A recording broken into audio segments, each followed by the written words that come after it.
Yeah. Yeah. Yeah. Open source. Oh, sorry.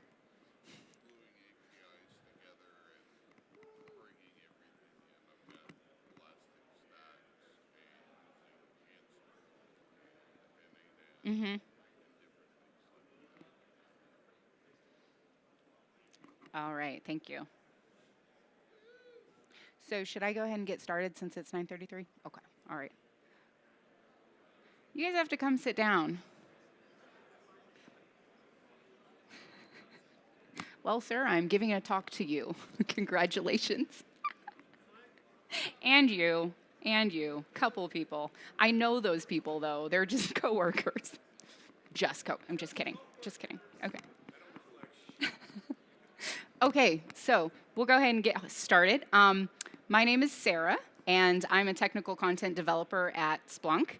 Today's talk is going to be Unleashing SOC Agility with Detection as Code. So this is really process-driven because all of us work with people, processes, and technology, right? And everyone has different technology and different people, but processes are really a glue that can help you make things more efficient. So a little bit about myself. Like I said, my name is Sarah. I am a retired Army warrant officer. I did 21 years.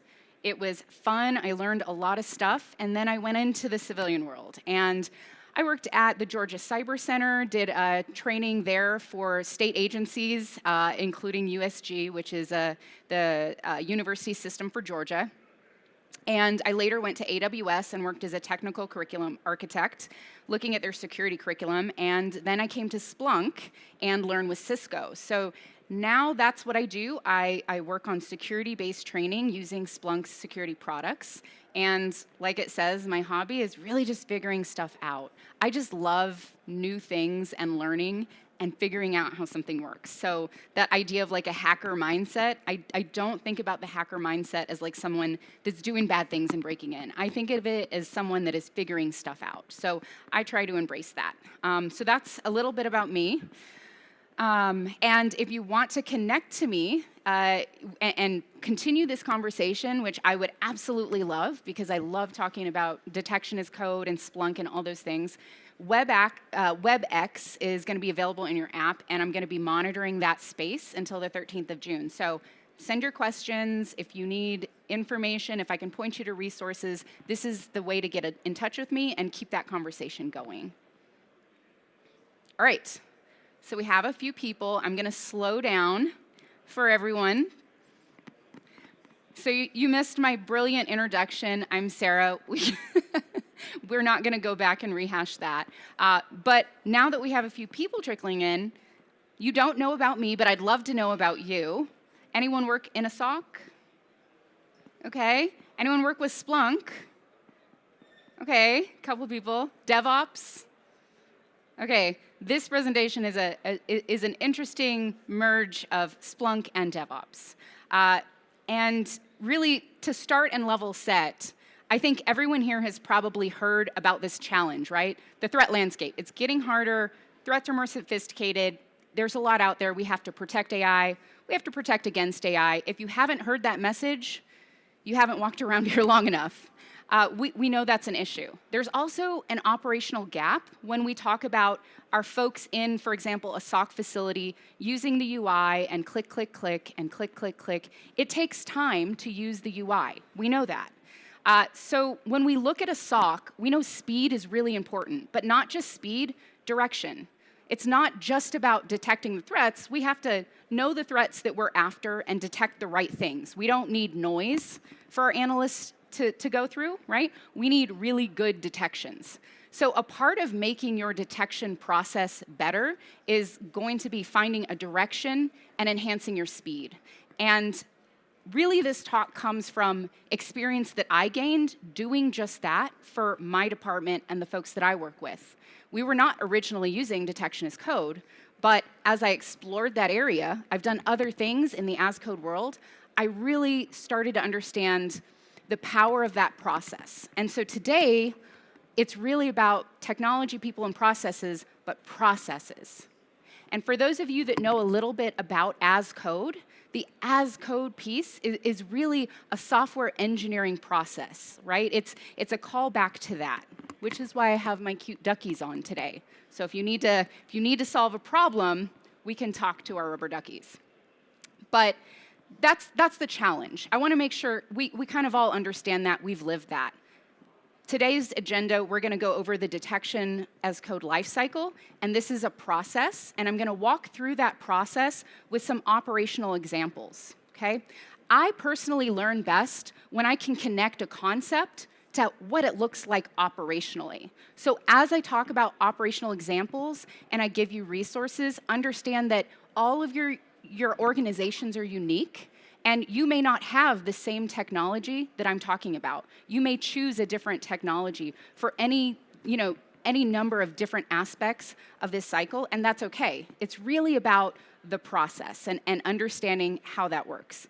So we'll look at the life cycle, and then we'll actually go through each of the phases of the life cycle and kind of hit some highlights on how those can be beneficial for your organization, or just things to consider in terms of how those pieces of the detection of code as code process can help you really gain some velocity, which is, again, not just speed, it's direction and speed. So if you've never heard about an as code thing like detection as code, there's some core pillars to level set. Detection as code means you're going to be using version control. Git is by far the most common and popular. That's what we use, that's what many people use. But again, technology is technology. You can use Mercurial or whatever you want. But Git is really a standard out there. It's very easy, it's open. Automated testing is another core pillar, where when we talk about detection as code, this is where we can really gain a lot of speed and efficiency, because we can automate the testing and better trust those detections, right? Know that before it goes out, it's not going to cause an alert storm, because that is the last thing we want. So that's going to directly lend to the quality, right, as a key outcome. And CI/CD pipelines, those are really amazing in terms of getting our deployment out there and having your deployment set up however you need it. I personally, in our organization, I don't have a dev and a staging and a production. We do things a little different because, and I didn't mention this for everyone that came in after I started, but I work in lab environments. Many of you probably work in production environments. So in a production environment, you are going to have a need to have a dev and a staging and a production flow and set up that process. But the pipelines are really going to help you create a repeatable process. And all of this, the testing, the repeatability, the version control, they're all going to lend to many key outcomes. But I would definitely highlight auditability for your management, because there is direct auditability, and you can roll back very easily in a version-controlled system. So again, another kind of advantage in using detection as code. So what does the life cycle look like? This is what we're going to walk through today. We're going to start with threat alignment, but because before we decide what we're going to detect, we need to understand the threat that we are focusing on. We're gonna, once we understand what we want to detect, we're gonna go into that cycle of rule definition, and you'll see that that is a cycle there, because it's not just, okay, I wrote a detection and I'm done. Generally, there is a lot of tuning and tweaking and work that is done before we even get to the testing and validation stage. The testing and validation through deployment and feedback, that's where we're gonna gain a lot of speed. So in the beginning, we're going to focus on direction. What is my threat? What am I looking at? How can I capture all of that data and make it very useful?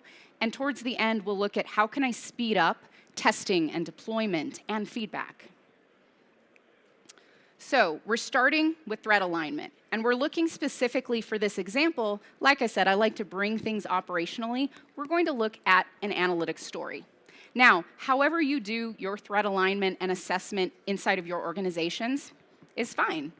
This is just an example for you to understand, in a Splunk ecosystem, you may start with an analytics story. And what analytics stories are in Splunk, if you haven't used Splunk, is basically a collection of detections. They're grouped with something, they're grouped based on maybe a campaign or a threat actor or a particular methodology. And that grouping of detections allows us to more quickly find the detections that are going to work for us. And I say find the detections, and I will emphasize this again because not all detections are going to start from scratch. In fact, many of them are going to be, hey, go and look for a detection that is similar or that is in the same kind of direction as what you're doing, and then iterate off of that, work through that. So today's example we're going to use is Scattered Spider. This is an APT. They're a US-based APT. They use a lot of social engineering. And this is the diamond model. This is just a visual for us to all understand and level set. This is how you might do some of your threat and planning inside of your SOC. You may look at the diamond model as a way to understand your adversary's capabilities and thus direct your detection focus. Specifically, using Scattered Spider just as an example, today we'll focus on ingress tool transfer. Okay, so assuming that that is our detection focus, we will look for something that lives in that category. And I will tell you, if anyone wants to guess after the talk why I chose Scattered Spider, this is your trivia chance. I don't think anyone will guess it, but I invite you to try. All right, so we know who we're looking at. We know what our alignment is.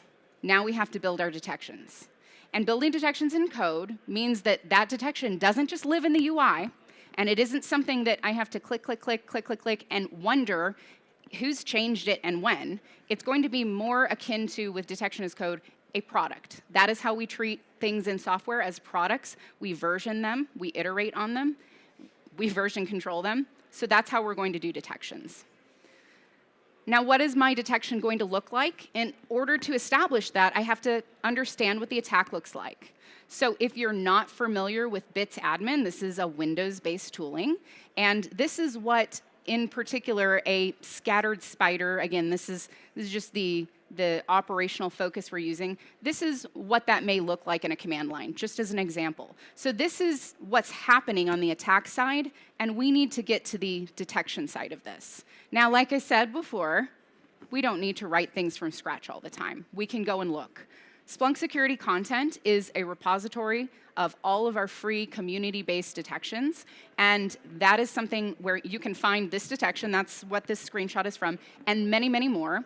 All of the detections in the security content for Splunk feed into the CiscoU app. Has anyone heard of that? It is the Enterprise Security Content Update app.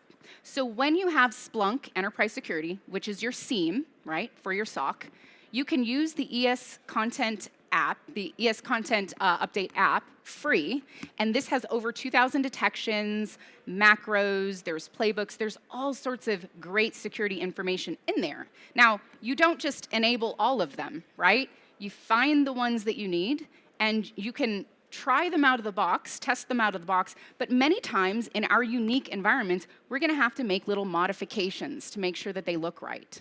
Not just so that they function and catch something, but also we're going to have to tune those.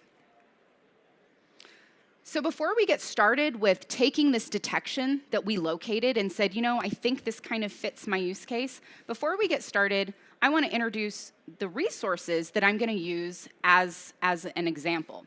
Now, like I said, you can do detection as code in many ways with many different types of technology. Sigma, for example, is an open source framework that allows you to, it's vendor agnostic, it allows you to take a YAML-based code definition of a detection and then transform that into SPL or whatever system you're using. So not just Splunk, but whatever system you're using. So you can transfer that into that detection via Sigma. But for today's example, we're actually going to use Content CTL. This is an open source project that Splunk has created, and it's what our threat research team uses in order to create the CiscoU content app. So we actually use this internally. Our SOC uses this internally. Now, what they use is a very specific version. What is on GitHub is an open source. It's not supported. It is just an open source project that's there for you as a framework that's been genericized. What that means is it's a really great tool for you to go into, investigate, understand what it's doing, and then modify to meet your needs. And the other resource up here that I mentioned earlier already is the Splunk security content repository. Again, this is on GitHub, and this is where all of those contents, detections, macros, data sources, definitions, that's where all of that lives. And so when you put these two things together, if you've never done detection as code before, or you need your own engine to turn YAML, your input, into something that goes into your Splunk SOC SIEM, you can use these to determine that because Content CTL is your engine, okay? Again, I'm gonna stress that your input, that's the code side. And so today we'll look at YAML, that's what Content CTL uses. Sigma also uses YAML. But again, you can use whatever meets your needs best. But the engine is gonna take that input of the YAML and it's going to turn that into an output. For Content CTL, it actually turns it into a Splunk app. Is everyone familiar with a Splunk app? I should have asked because I've mentioned it a few times.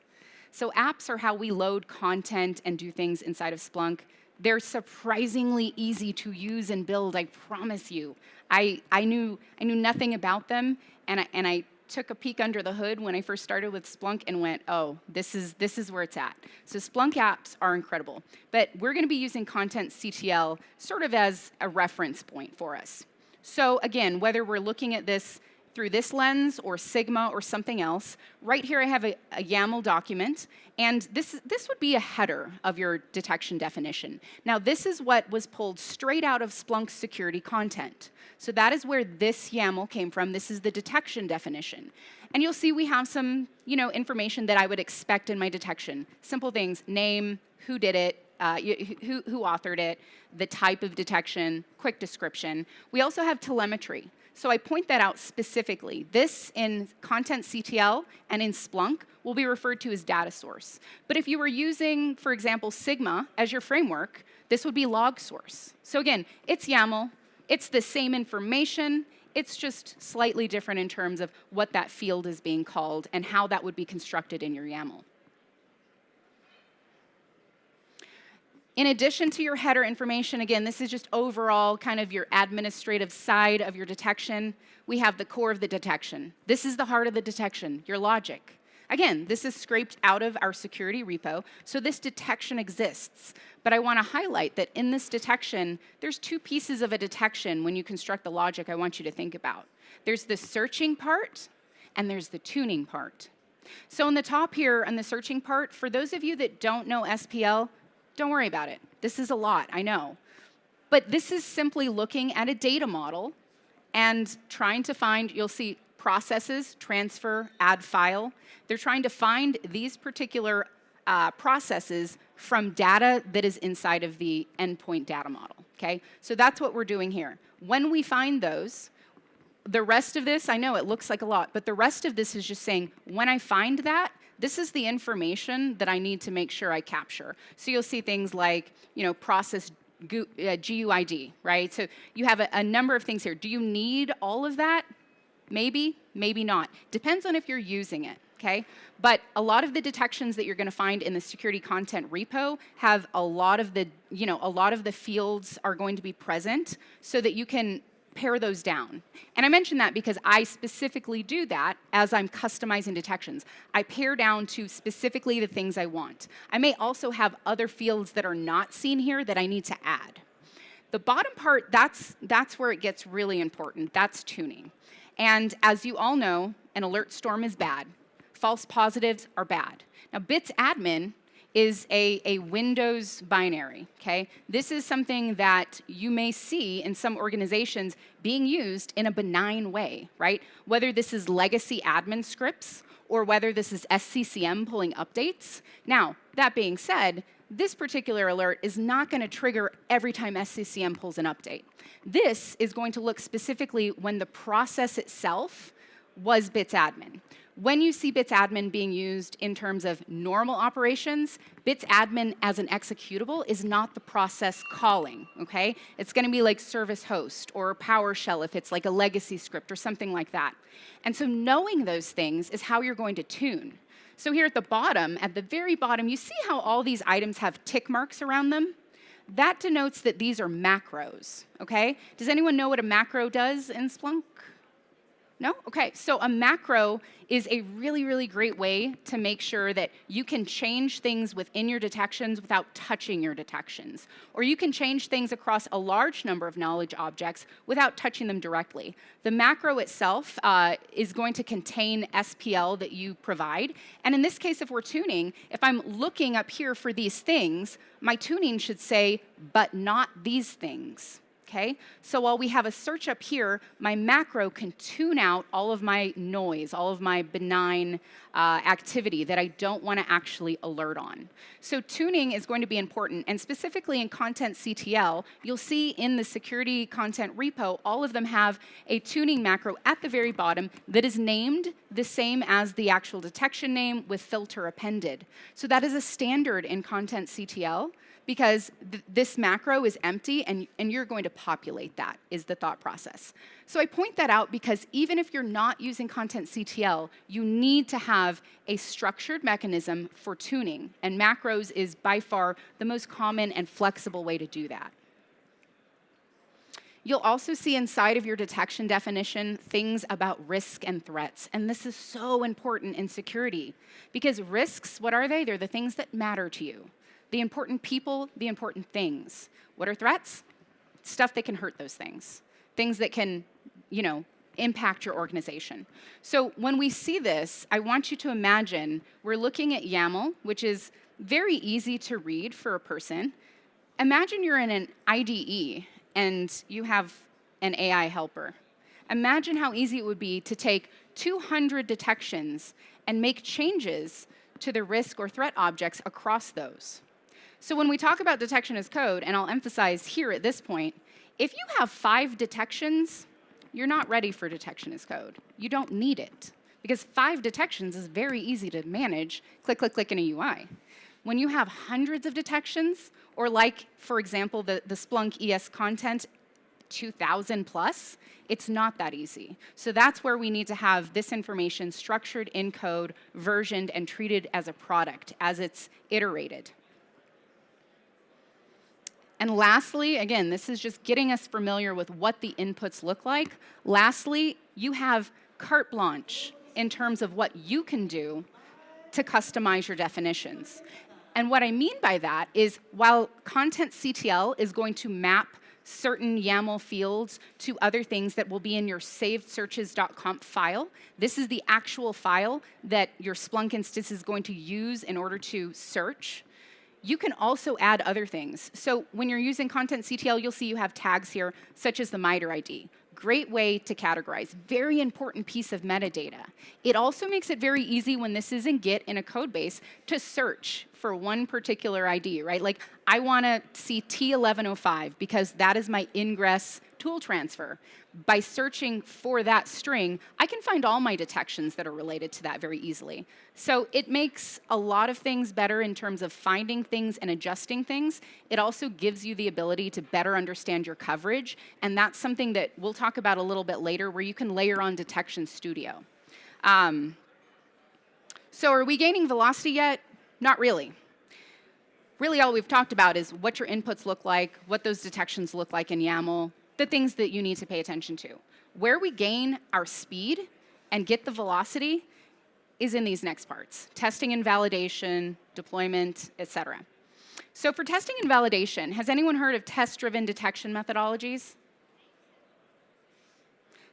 Anyone ever heard of like a test-driven anything methodology, right? The idea is have your test and then build around that. Now, I'm going to tell you, this is exactly what I do. And a lot of people that do detection engineering do this exactly, which means I've already seen this attack, unfortunately, and I need to figure out how to stop it from happening again. I need to detect it before it happens again. So I already have a sample, okay? If you don't have a sample, that's okay. We have resources that I'm going to point you to.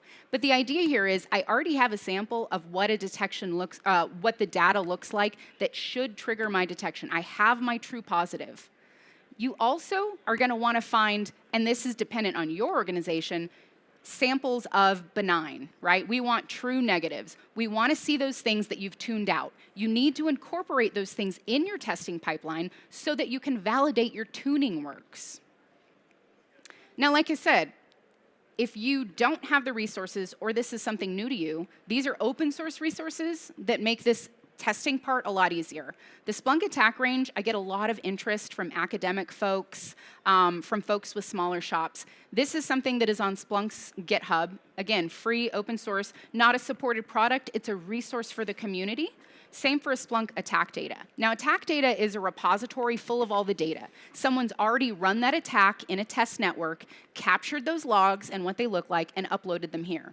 It's organized by MITRE TTP, so it's very easy to find. It's categorized. But what if it's not in there? Because they're not all in there. You're looking for something particular and it doesn't exist. That's when the Splunk attack range comes in. Now, the attack range, it's been updated just recently, and it offers a bunch of different ways to interface with it, like a web UI, you can use an API, you can use CLI, and it's a really multi-purpose tool. What it does essentially is use Terraform in order to deploy a small network that looks like this, which has a bunch of your sources, Windows, Linux, Zeek, Snort, etc., and they're all being monitored by Splunk. You also have Kali Linux that you can deploy in there so that you can simulate red team activity, threat actor activity. And then it also comes bundled and pre-installed with Atomic Red Team. Has anyone heard of Atomic Red Team? Awesome. Google it. It's fantastic. What this is an actual attack simulation framework. So when you deploy this, it's already installed. But you can honestly install the attack framework on your systems. You can install it at home and play with it, see how it works. It has a large catalog, cataloged by your MITRE TTPs of all the different simulated attacks that I can then say, okay, I'm going to go to my Windows machine, and what we do is we use Ansible to fire off the attacks, but you can do it command line, however it is that you need. We fire off that attack, and we see those logs. So now, even though the log didn't exist in the repository, I've created that log. And I'll also point out that when you get into the repository and take a look, Terraform is deploying this, and this is the default template, but you can customize this. Maybe you have a different AMI that you want to throw in here. You can also deploy this. It's deployable on GCP, AWS, Azure. You can put it in Docker. So there's a lot of different ways that you can deploy this. You can customize the insides and really get it to where it's a usable test place where you can do research and validate some of your stuff. You can also build this into your pipeline, right? You can actually have this deployed with your pipeline to run live tests if that's something that you'd like to do. So again, that's a fantastic resource. I guarantee if you go and you like to tinker, that's a fun one to tinker with, and you will probably find some utility for it. So we talked a little bit about testing. Now let's talk about packaging and deploying. I really personally think this is where we get a lot of our speed. When we look at packaging our detections, there's a few different ways that we can get our detection content into Splunk. We can use an API. So we can push savedsearches.conf, that information, into that API. And this is something that we can do in our CI/CD pipeline. Same for macros or other types of knowledge objects that have API interfaces on your Splunk side. Another thing you can do, and this is something I would recommend if this is new to you, is you can actually package your detections as a Splunk app. That is something that ContentCTL does by default very easily. You basically take all of that content, detections, macros, everything inside of that framework that you've built, and it packages those, it translates them. Remember I said it's the engine? It translates them. So it understands the schema that translates your YAML inputs into different fields as applicable in the conf files. So when we talk about that engine, ContentCTL versus Sigma versus whatever, this is where I, again, will emphasize, take a look at ContentCTL and take it apart. It's an example of a schema and a simple Python engine that can take these fields and put them in the appropriate stanzas and the appropriate values so that they can be pushed to an API or loaded in a Splunk app. So again, you can do this, and you can do it all manually on your computer. You can literally initialize ContentCTL, build a detection, build your app, take it from your computer and upload it into Splunk, or you can do it better and you can put it in a CI/CD pipeline. So that's something that is really going to make the deployment process easier, more repeatable, and less, you're going to have a lot less errors, and it also gives you that ability to roll back. And rolling back is important. And while we're mentioning rolling back, so is decommissioning. Decommissioning is super important because a lot of organizations, especially ones without content as code that are just starting in the UI space, as those detections grow, you start to have bloat. If you have 1,000 detections and only 500 of them are actually doing something, what are you doing to yourself? There's so much resources there that you're using, because if that search is there and it's turned on, it's utilizing your resources. It is consuming your resources. So we need to have a decommissioning strategy to fight that bloat. Now, I mentioned Detection Studio earlier. Has anyone heard of Detection Studio? Okay, so Detection Studio is brand new in Splunk ES 8.5. And so what this is it's not only an enhanced authoring and creation interface, but it gives you a real step up in terms of decommissioning and finding your coverage gaps. Finding places, maybe you have a whole lot of stuff that specifically looks at that initial access, but you really aren't covering lateral movement, or you're not covering privilege escalation. So Detection Studio is actually built to look at the tags that we mentioned in your detections, things like your MITRE ID, or if you're using kill chain or NIST. So it looks at those tags and it helps you to understand where those gaps are so that you can fill them. And again, with lifecycle management, when we talk about the fields and the schema, it's up to you. You can build your schema and your engines in any way that you need, and that allows you to put these things like an expiry date or a review date, trigger a process. Once a review date has passed, you can trigger a process that pushes this to notify someone, hey, this needs to be tested, validated, maybe decommissioned. So we've gotten a little bit better as we've put detection as code into place, presumably, in terms of deploying, testing, validating. But there's always that response and feedback piece, because this really is a process and a cycle. The response and feedback piece is extremely important, but when you have detection as code, and you have a very structured process that is version controlled, and you have a process for approvals, you have a process for testing, you have a process for deployment, it's going to be easier to incorporate responses and feedback in a meaningful way. Measuring success. Now, if you've gone the road of looking at how you can implement detection as code, and you've started that, or you're doing detection as code, how do you know you're doing it right? How do you know it's making an impact to your organization? Obviously, reducing your mean time to detect is going to be important. This is something where if you're looking to understand those metrics and see if there is, maybe a bottleneck somewhere, maybe somewhere you can get better, this is where we're really looking at what were your processes before, how were you manually injecting these, were you just building them in prod? I mean, some people do, right? They just build a detection in prod, and then they just see what happens. Are you doing that? Or do you have a process for it? And is your process repeatable? And is it getting things out faster? Because the idea is, once you finally tune this and you have your processes in place, the idea is you should be able to get your detection from inception, this SPL works, to deployment in your production network a lot faster and a lot safer. Lowering your false positive rate is something that you're going to feel immediately. Well, maybe not you, but definitely your analyst. Your analyst will feel that immediately. And this, again, comes back to tuning. So having those tests in place are going to allow you to lower that false positive rate. If you're lowering that false positive rate, you're probably doing something right here. And like I said, improving your detection coverage, this is another great measure of success, and Detection Studio is a really, really good way to do that because of the coverage heat maps. So, how do you do this? How do we do all this?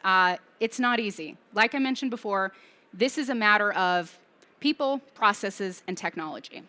The technology you have, whether it's Splunk or something else, that's a piece of it. But people, from my experience, those are honestly the hardest part in terms of moving to detection as code. It's a culture shift. Believe me, I know. I mentioned before, I'm a content developer. I work in labs. The people that I had to convince to do detection as code really like Microsoft Word and PowerPoint. They really did not like the idea of an IDE. But once they understood what Git is, and how an IDE works, it's essentially looking at text-based content on your computer and synchronizing that with your source of truth in the cloud, right? It's that simple. So we were able to get a lot of people with a lot of resistance doing this, but it wasn't because we just threw it at them and said, this is better, it's gonna work better. It's because we really, really stressed training and documentation and processes. We defined our governance and processes, and then we trained people to those. Your peer review and approval process is really an important part of detection as code, because detection as code is really, really important to governance and that treating your detection as a product. So the process itself not only is important to it, but I tell you from experience, it will help people with adoption. It really will if there is a clear process. Listen, I don't like writing Who here likes writing documentation? No one likes it. I hate writing documentation. Luckily, one of my coworkers doesn't, so she did. She did a lot of it. But that was really key for us. So just document that process. And I will tell you this as well. Get the process out there. Get some testers. Get those curious people to try your processes out, because they're going to tell you where they're broken before you go mainstream. All right, so detection as code in terms of maturity. Anyone here doing it today? No. Anyone interested? Okay, maybe. Please come and talk to me afterward and ask me your very specific questions, because I think I can answer them. But I'm going to tell you, it doesn't matter where you're starting. There is maturity that you can gain. Many of us are in that manual place. Obviously, if you're not using it, you're in this manual place where we're developing a search, it works, cool, let's go into the UI, let's create a detection out of it. Now, there is version control from 8.4 and beyond in Splunk ES that is on by default. So it's going to version what's happening in the UI, but that's not source of truth, and that's not detection as code. That is an absolutely critical feature that allows you to use detection as code and use it efficiently, but detection as code is more than that. Versioned is, we've got it in Git. We are controlling this. We are doing version control here, but we're deploying it manually. That's really your first step towards detection as code, is getting a source of truth, building your governance processes and documents, and getting everyone on board, right? Maybe you're making a Splunk app and you're just loading that up in your test environment. Maybe that's how you do it initially. Once you become more comfortable and you've validated your processes, that's when you start looking at, how do I build and implement a custom CI/CD pipeline? And again, if you've never built, has anyone ever built a CI/CD pipeline? Probably, yeah. You guys know then, that's really where there's a lot of power to do what you need. We at Splunk and my curriculum development group, we developed custom tools to put lab guides and documentation inside of Splunk apps, not just detections, because we have so much power in that CI pipeline, and it standardizes all of that. And obviously, at the peak, you have autonomous. It's just doing it itself, right? We're going to get there. You just plug your AI in, and you get to the top of. I'm just kidding. It doesn't work that way. But in an autonomous fashion, you should be able to take the feedback that you're getting from your analysts and re-implement that in your detections quickly. That should be something that you can automate. Now, how do you get started? It's very simple. It's very simple. Pick a small set of low-risk rules. Not rules that are going to, hey, the organization has been breached, everything's been out. So it has to be your low-risk rules subset. Maybe it's your noisy rules that you want to work on tuning, but pick that small set of rules to migrate. Establish what your schema is, what your templates are. Explore content CTL, explore Sigma, explore in your brain, what do I think is going to work best for my people, my technology? Get that schema and that engine working, and then start implementing.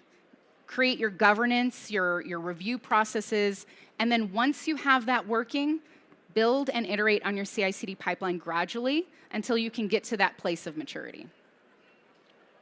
So, like I said, we looked at the life cycle, we looked at all the pieces of the life cycle and how these sort of work operationally. but there's a lot more education out there. If you get on Splunk Lantern, that's a great source if you have Splunk to learn more. There's quite a few articles about detection as code and how we do it. And as you all know, there's tons of Cisco education out there that are going to help you both in the DevNet community and overall. Also, complete your session evaluations. I have only a few people here. I would love it, if the day after the concert, you guys let me know if you enjoyed this or not. And have fun. And ask questions. I want to take questions. We have a few minutes. Does anyone have any questions? I love questions. See the duckies? I'm wearing them for questions. No questions. Yes, absolutely. I'm really easy to find on LinkedIn because Sarah Joy is a pretty easy name. So I'm on LinkedIn. Again, I'm a Splunk. I'm a Splunk lover. I work for Learn with Cisco, and I develop a lot of Splunk training. So the SIEM, the SOC detections, that's really my focus. But do not feel shy if you have a question that is outside of Splunk, that is DevOps or detection, because I do that work, and I'm very passionate about detection engineering. So if you have questions outside of the realm of detection as code as a process, please let me know, because I can probably find the resources or get you headed in the right direction, okay? So thank you so much.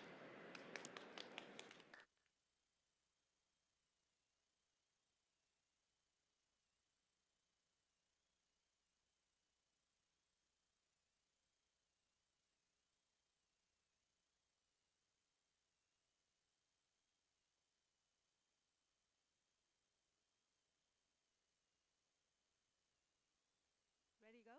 Okay. Can you guys hear me? All right.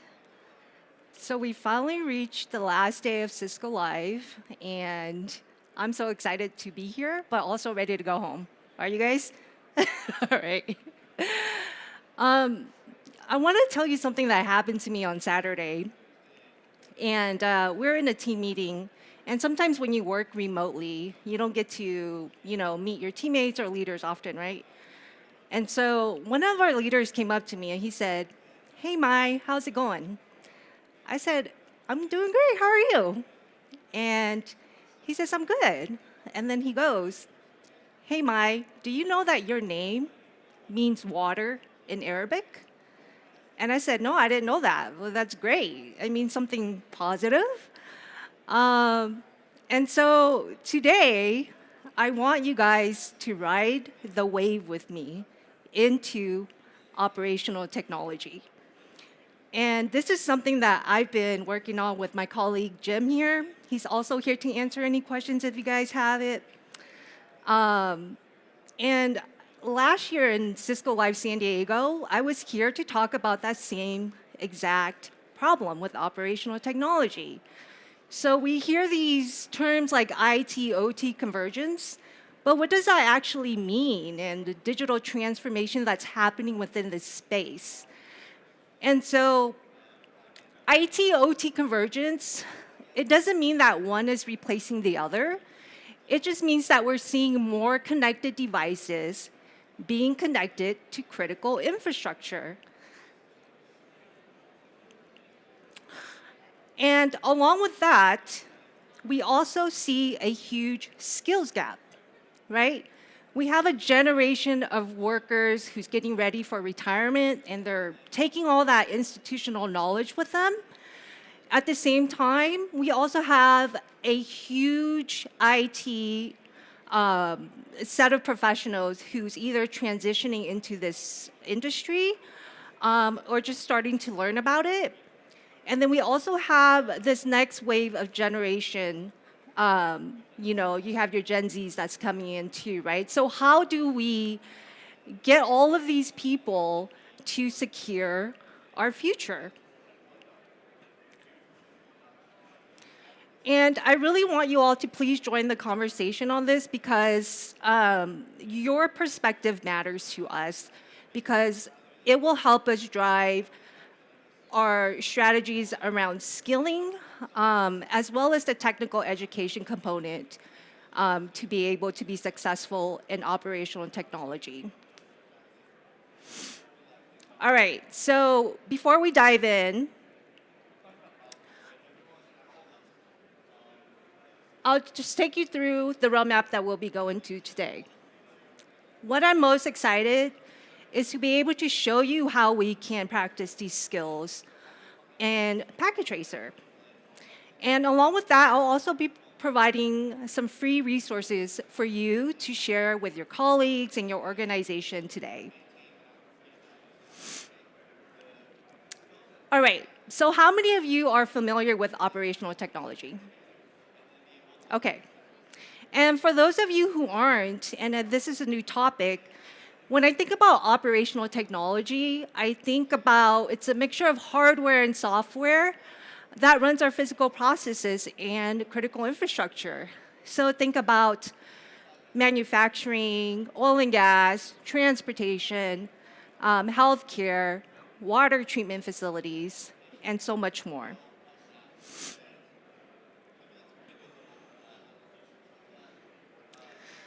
So when Jim and I were researching this space, this was basically the OT security reality about a year and a half ago, and it still is today. So and this also stemmed from talking to a lot of experts within this space, as well as leaders and other product managers, as well as our Cisco business unit as well, and mainly customers, right? So we see this IT workforce, and let's say if you're an IT professional, and you enter in the OT environment, and you're like, oh man, this is not just about a data breach, it's a physical one. And you realize what those stakes are. And then so that's what is beginning our conversation, not only from last year, but it continues today. All right, the silent crisis. So I think my AI agent wrote that title, by the way. But what I want to frame this is, or how I want to frame this is, that technology alone isn't enough. And I really see this as a two-part problem, or a two-layer problem. And the first one is the security problem. Now, if you follow this space, you must be seeing all of the news around the cyber attacks that's happening around the world. You know, last year, Jaguar Land Rover, their production lines were shut down for over 5 weeks. And can you imagine the financial impact on that? Millions of dollars, right? As well as we're still dealing with legacy systems that have lasted over the last 10, 20 years or even longer. And then as well as we keep seeing these incidents happening, but how do we understand the security layer first in order for us to be able to solve these problems along with the skilling? And then the second layer is the workforce. As I mentioned earlier, the average OT engineer is 50 years and older. And so they're getting ready for retirement. And then we also have OT engineers who may lack basic cybersecurity hygiene, I mean, like, I talk to OT engineers all the time, and they're just worried about operations running. They're worried about uptime. They don't want you to break anything, so don't touch my PLC, right? All right, so within these two layers, we see the gap. This is where the adversaries operate. This is where they take advantage of, and this is why we're seeing so many cybersecurity attacks. And so we're not facing a technology gap, we're really facing a human one. So as we see all these problems come together, the stakes is all the physical consequences. We see production lines going down, safety systems being bypassed, and among all this, physical human safety. All right, so far, I've covered what operational technology is, the two problems, which is security and the workforce. So now let's kind of understand the security behind maybe what IT and like IT versus OT. So when we look at these cybersecurity frameworks like the CIA triad, we see two interpretations. For IT, confidentiality is king. Now, when we go to OT, it's all about availability, right? It's all about the operations running. And this is the big difference in here. Now, I wanted to bring up the Colonial Pipeline, right? That incident, how do you think it relates to this? Anyone? All right, so with the Colonial Pipeline, if you all remember, those pipelines shut down and all across the East Coast, and we weren't able to get fuel, right? So that's all about availability. That's what happened right there. That's right, IT problem led to an OT problem. And then when we come to the life cycle reality, for IT, I just think about our iPhones, right? We get frequent updates on our iOS app to, enhance features and make sure that security features are also enhanced on those. But for OT security, you have a lifespan of 10 to 20 plus years. And, this is, for OT security, like I said earlier, the mindset around patching is like, hey, don't fix what is not broken, right? But this is my favorite part. This is how we kind of see this OT architecture come together with the Purdue model. And the Purdue model is a reference architecture to see how our physical assets are layered with our enterprise network. So as you can see here, we have your levels 0, which is your physical process, to your level 3. And then we have that in like our OT zone, right? So this is our industrial zone. For IT, we have the DMZ zone. If you Google this, you'll probably see the DMZ zone referred to as layer 3.5. But just think about the DMZ zone as like kind of like your security layer. So that's what's separating your OT environments from your IT environment. And then on the top, levels 4 to 5, that's where all your enterprise networks are. But the takeaway for the Purdue model is that we're able to see how data flows from the physical process all the way up to the enterprise network. All right, now we've also come to my second favorite part. How many of you are familiar with Packet Tracer? Awesome. So Packet Tracer is basically a network simulation tool, right?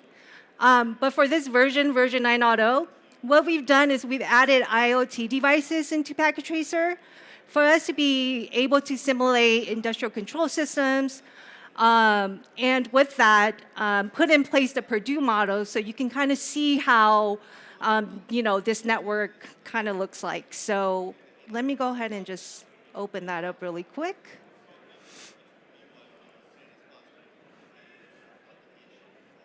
Oh, do you know?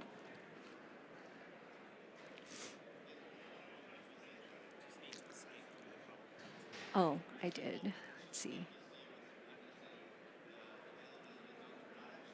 Yeah, I did.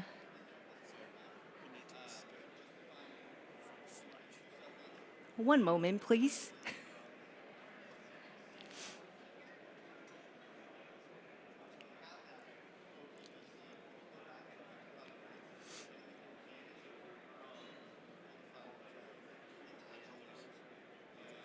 Oh, it's on now. It's on now. Thanks.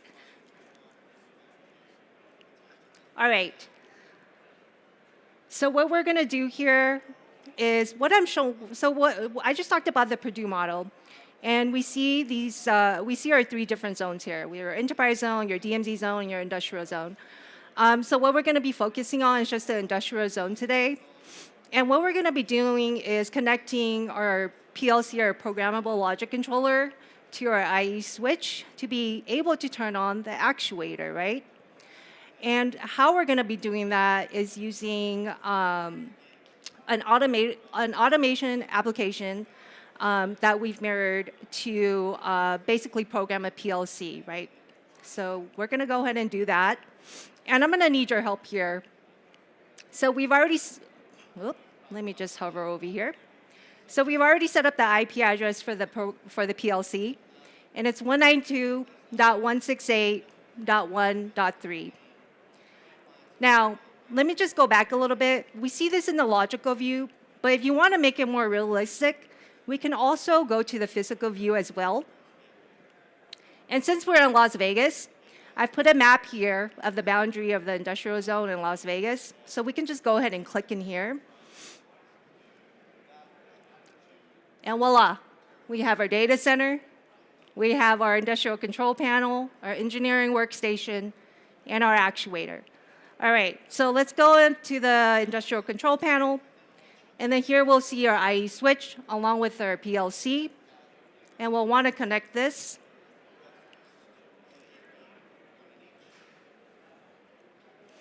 And then we can go back to the logical view.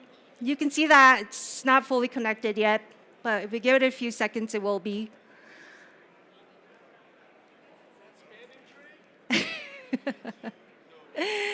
All right, now we'll need to go and set up the PLC, right? So we'll go into our engineering workstation.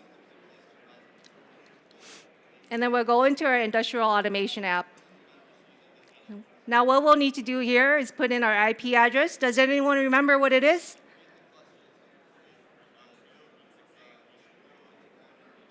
Awesome, thank you so much. Was it, wait, .3.1 or .1.3? Okay, thank you. All right, so what we'll need to do is download the program to the PLC. And it's successfully downloaded. Let's close this out. All right, now our connections are all green. All right, so now what we're going to do is turn on the start button and see if it works. Yes, it works. Do we want to turn it off? No? All right, no, we don't want to turn it off because production's going to go down. Okay, so now we go to the physical view. Let's go back to our map here. We can also see that it's green on our map. So the goal of this demo is to just really show you that we've introduced these IoT devices for you to be able to simulate and build upon this topology as well, right? So you can start adding firewalls. We have the ISA firewall that you can put here in the DMZ zone, and put your PCs up here and your servers in your enterprise network zone, and start building OT simulations on here. And the reason why I decided to choose Packet Tracer for this demo is because it's a safe environment where you can break things. And disclaimer, this is for educational purposes only, so we will never want to turn off any PLCs in the real world for no reason, okay? All right, now let me go back to my PowerPoint slides.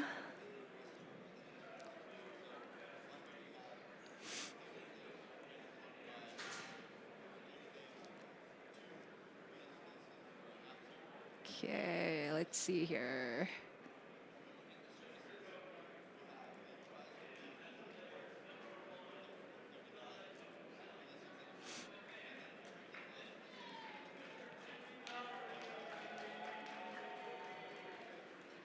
All right, thanks for your patience, guys. All right, so we finished the demo, and also you'll be able to access this demo as well on the slides when it's uploaded into the presentation. All right, so with all that I've talked about, with our security problem, with our workforce problem, how do we build these skills for the workforce today to be able to secure critical infrastructure? And so we start with education. We need education to build those experiences. We need mentors in these areas to take, those junior OT engineers to be able to get that experience. And so whether you're an IT professional needing to understand OT protocols or fundamentals of OT, we have that path for you. If you're an OT engineer just wanting to learn more about cybersecurity, especially in the industrial space, we also have that path for you. And the thing is that I always like to start with Netacad because this is kind of where you build your foundational baseline knowledge. And these courses are pretty fantastic. We have an industrial networking course, as well as industrial cybersecurity essentials. And let's say if you're specific to like energy or manufacturing, those are also available. So if you're already in Academy embedded with this and you didn't know about this, please come talk to me after and I'll connect you with someone on our team. Along with that, we also have quick learning modules for you on u.cisco.com. So this is on our Cisco U platform. This is where we host all of our certification training content along with our product trainings. There's tutorials. There is a variety of everything for anyone. But specifically for OT, I've separated these free modules into 3 categories because this is what we're seeing in the industry in terms of skills, learning about visibility and foundations because basically you can't connect what you don't see or you can't secure what you don't see, right? So those topics are super important. And then we also have segmentation and architecture. So you can dive deeper into OT security architecture, learn about the Purdue model, learn about how protocols are applied at each of those layers, even how security is applied at each of those layers. And then we also have the compliance and protection part. Now, when it comes to critical infrastructure, there are regulations all over the globe, especially when it comes to IEC or ISA 62443. So we have trainings on that to just understand the regulations around critical infrastructure and why that's needed. And one of those reasons is the increasing cyber attacks. And then also critical infrastructure protection. So these are some really great modules. Please go and access it for free. It's available to you now. And so I don't know if I asked you guys earlier for your help on this problem, but I really do need your help. And I really need all of you to be an advocate for this space because it's super important that we continue to have clean water, clean food, and be able to have transportation to get us to events like Cisco Live, right? And so I want you to go home today and find an OT counterpart and just be curious. That's how I started. That's how me and Jim started. We were so curious, and we never thought that we would learn so much about operational technology.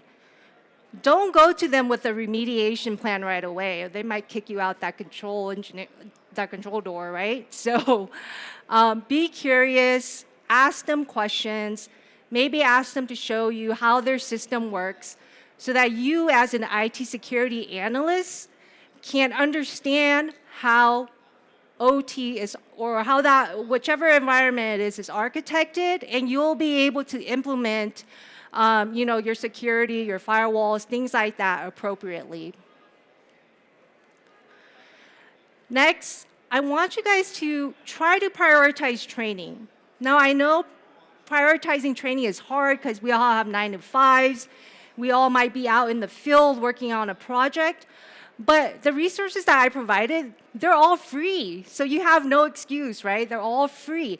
I just want you to prioritize training into your roadmap. Set aside a few hours a week for your teams to just upskill, learn about this space, whether it's during the week, a month, the quarter. Please prioritize the training. And then you yourself can become the translator. Because right now what we're seeing is that someone who's in IT who can speak an OT language, that is invaluable. And also, you can get probably a great salary. So, so that's what we're seeing today. And so when you become the advocate, you also become the bridge, right? The bridge to closing the workforce skills gap, and the bridge to be able to secure our critical infrastructure for the future. And so with that, I want to thank you all for your time, for being here. Everyone have a safe flight home. If you have any further questions, please come talk to me after. Thank you.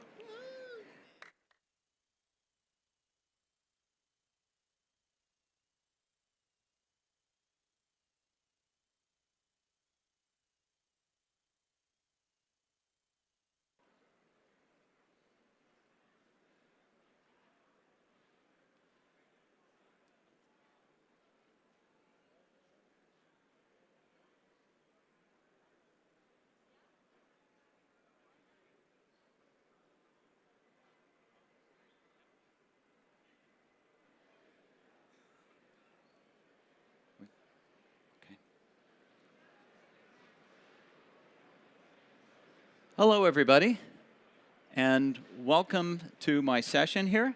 I'm David McGrew. I'm going to be talking to you today about enterprise encryption, the good, the bad, and the absent. Let me introduce myself quickly.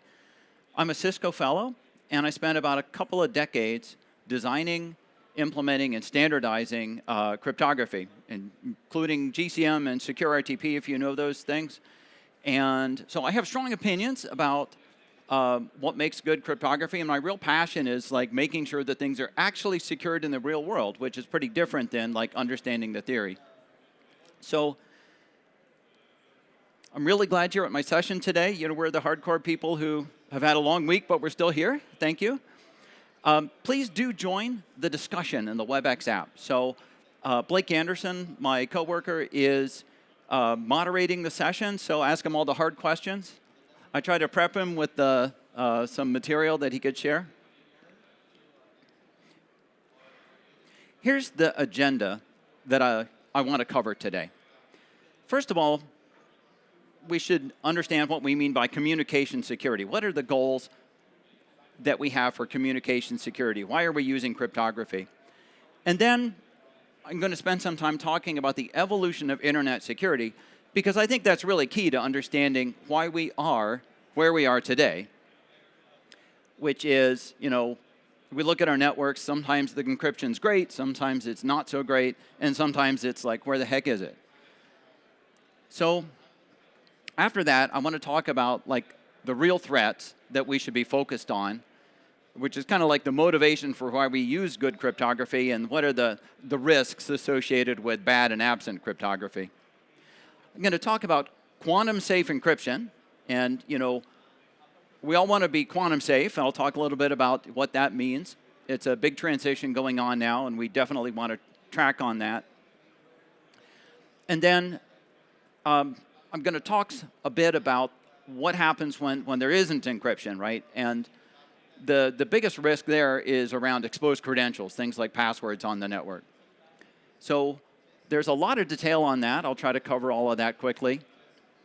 And the last thread I want to cover is when encryption is present, and it's strong encryption, and some bad guy is using it to hide their network activity, right? So this is threats hidden in inside of encryption, right? So that's the last thing.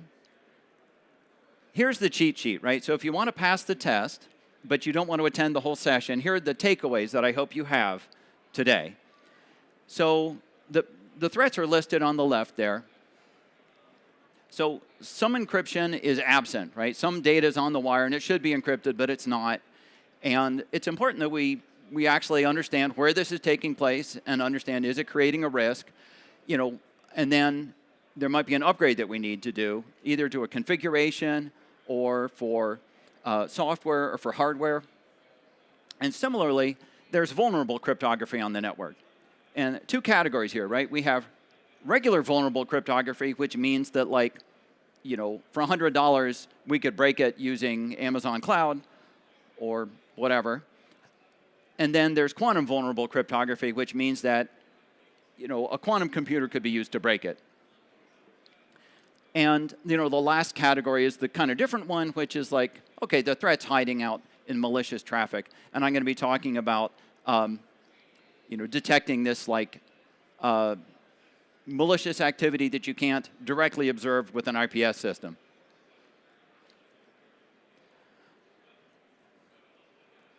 Okay.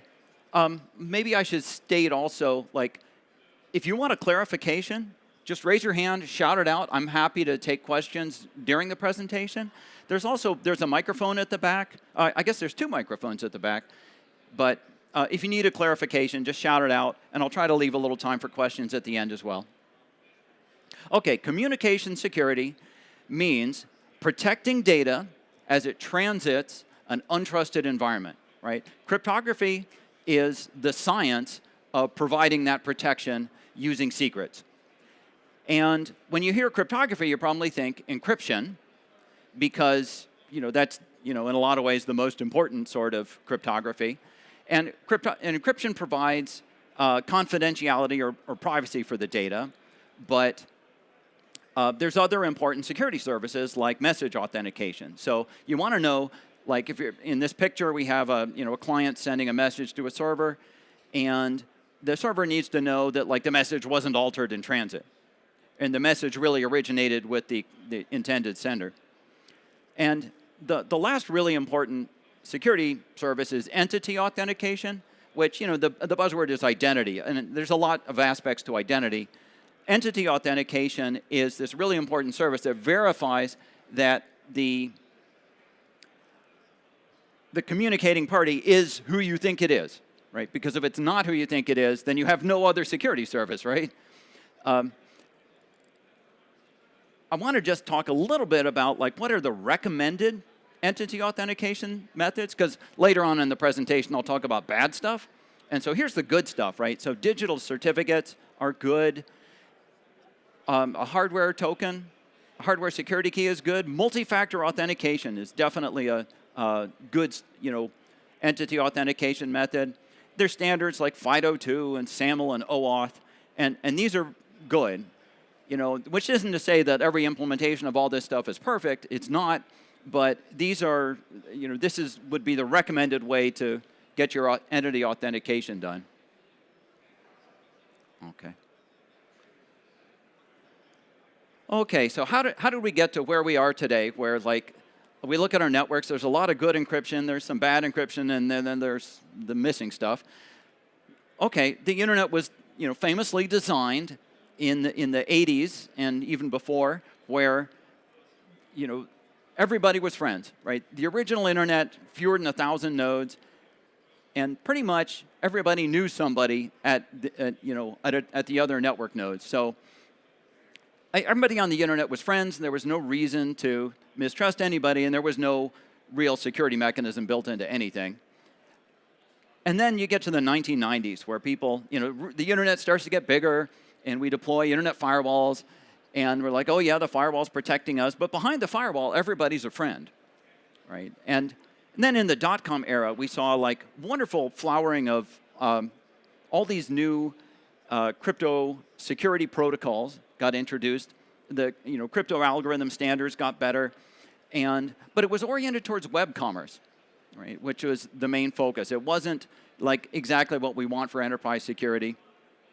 We also got, like, things like Wi-Fi encryption, which is really important. And then, after that, we get into the zero trust era, where finally security architects are saying, hey, we can't trust these other devices on the network. even though they're behind the firewall, and which is great because this is people working in cryptography thought everybody agreed on that all along, but it took like zero trust to show up before, where everybody was on the same page there. And then in the current decade, we're transitioning to quantum safe cryptography. And I'll talk a little bit more about quantum safe later. So in these different generations, there are all these different standards that got introduced. Like for symmetric encryption, the data encryption standard was the best thing you could do in the 80s, and it provides it has a 56-bit key, right? And that is totally inadequate nowadays, right? If something's relying on this for security on your network, then that's in the bad category. In the 90s, we got triple DES. We used it with cipher blockchaining mode. Triple DES is just like, the algorithm is no good, so I'll encrypt 3 times with it with the different keys each time. And that wasn't very efficient, but it improved security. Finally, in the dot-com era, we got advanced encryption standard, which was a huge leap forward, and Galois counter mode, which made everything faster, right? That's what I worked on.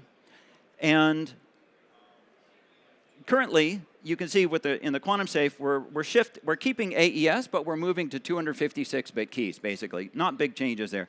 Asymmetric cryptography. RSA was the gold standard, and in the 80s, 512 bits was considered secure, right? The standard said that back then. Nowadays, like, graduate students, break this, probably as class activities, and RSA 1024 is right on the margin of what you might want to call secure. I'm going to encourage that RSA and Diffie-Hellman with 1024-bit keys, we should count as like, no, that's exploitably bad. Certainly governments can exploit that, can break that kind of cryptography. RSA 2048 is not breakable now unless you have a quantum computer, which is why we're transitioning. So PQC is for post-quantum cryptography, and we'll talk more in detail about like what the algorithms are there. But as you can see, the biggest changes are in the like asymmetric or public key cryptography. Elliptic curve cryptography is not quantum safe, so that's in the category if we have to move off of that. And you can see like in the 90s and the first decade of the new millennium, we have these a whole bunch of new security protocols introduced, and these are communication security protocols that are really important. Little MTLS is for mutual TLS, where we use certificates to authenticate the client. And so there's a whole alphabet soup of these standards, right? And I think the best way to think about them is with mapping them into the layered model of the internet, right? So we have the link, network, transport, and application layers, and a communication security protocol at one layer will protect itself and also protect everything at the higher layer, is a good way to think about it. And so there's a whole bunch of these. TLS is far and away the most important thing in an enterprise environment. There's a lot of IPsec that's also used. MACsec is the Ethernet encryption standard, and I'm so proud of the Cisco implementations that like we can, we have a terabit switch that can like encrypt the whole terabit at with AES 256, so that's really good. Kerberos and GSS API, you might, if you were paying attention in the 90s, you might recognize that. These are mostly used for entity authentication nowadays. And a good thing to keep in mind with these protocols is sometimes you have a situation where there's a gateway in the middle of your network which takes in an unencrypted session, and then it encrypts it and then sends the session out the other side, right? So like for an IPsec gateway, this is exactly what's going on. You configure it to, with a policy so it takes in the traffic and it encrypts it, sends out IPsec. You can also do this with TLS, like for example, HTTP Connect. You can have a gateway that applies encryption for TLS. And so in a scenario like this, right, you have encryption in part of the network and then plain text in the other part. So, this is kind of accepted practice as long as it really is a trusted environment. Like there's there are heightened requirements for securing that part of the network that has the plain text data on it. So threats are always, I think the more interesting part to talk about. I want to talk about threats to bad communication security. So I think the most important place to start is the Salt Typhoon campaign, right? So can I ask, like, how many people are familiar with Salt Typhoon? Right. So what the threat actor did was compromise devices inside a network. So, behind a firewall, inside the enterprise network, and they'd use the compromised device as a platform to do a packet capture, and they'd exfiltrate the packet capture to a place where they could, torture information out of it at leisure. And so, in this environment, like, there's a really basic threat, which I'm called packet parsing, right? So if there's sensitive data that's hoovered up here, all it takes is packet parsing to get it out. And that includes things like the exposed credentials I'll talk about later. And if we have encrypted sessions going on in here, then we have to consider, okay, what if the attacker did conventional cryptanalysis against the traffic that they obtained this way? Well, conventional cryptanalysis could be something like, say we're doing, this device here is doing secure shell.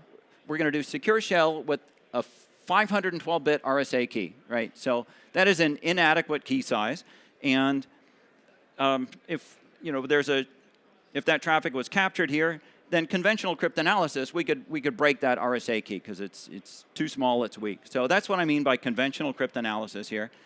And cryptography that is truly bad and breakable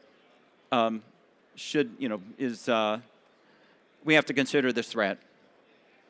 And the last thing, is quantum cryptanalysis, right? So if our attacker has a quantum computer, then they can break a broader set of things here. Like, for example, TLS 1.2 with RSA 2048 it resists conventional cryptanalysis, but it would be vulnerable to quantum cryptanalysis. So that's the next thing that we have to consider.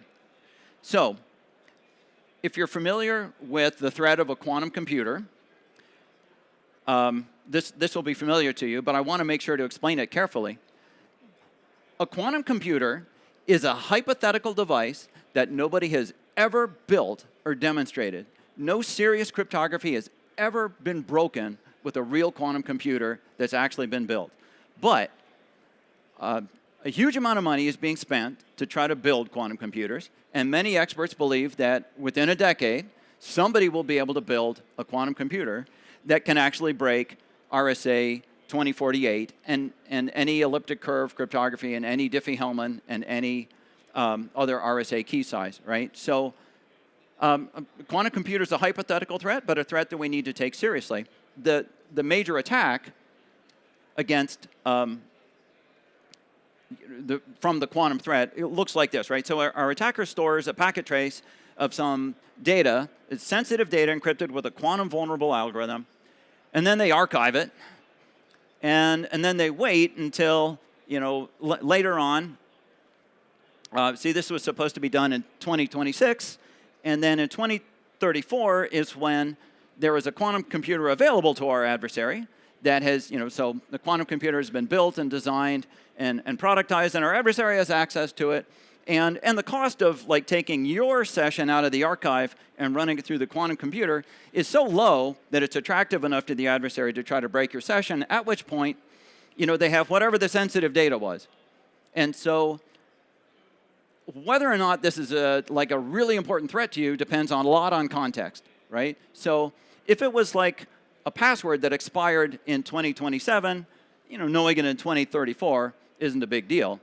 But many organizations are chartered explicitly with maintaining confidentiality for decades, right? And so if you're one of these organizations, or you have security goals and like that, then absolutely you need to be thinking about being protecting against this threat.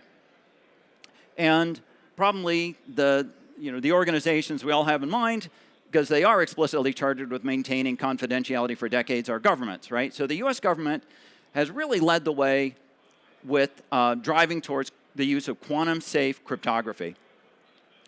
And so the National Institute of Standards and Technology ran a process to select quantum-safe algorithms, and they really, I think, did a good job. I think they've done a great job on advanced encryption standard and a lot of other things. The quantum-safe algorithms that were recently standardized are modular lattice key encapsulation mechanism, which replaces RSA and elliptic curve Diffie-Hellman, and modular lattice digital signature algorithm, which replaces RSA signatures and elliptic curve DSA, right? So the public key cryptography gets big changes, and you can see secure hash algorithm and advanced encryption standard. We're only tweaking parameters, right? We're basically disallowing the lowest strength size, right? So a little bit of tweaking on those. These other algorithms that are listed, this is actually taken from the Commercial National Security Algorithm Suite 2.0, and it's formally speaking, these are the requirements the U.S. government has levied for national security systems. But a lot of people look to this as kind of the, setting the standard for what quantum-safe cryptography is going to look like. These algorithms aren't used for communication security. Well, these two aren't anyway. I'm proud of these things. These were when I was chair of the IRTF Crypto Forum Research Group, and we did these standards. They were the first quantum-safe standards, but we don't have to really know about them. So,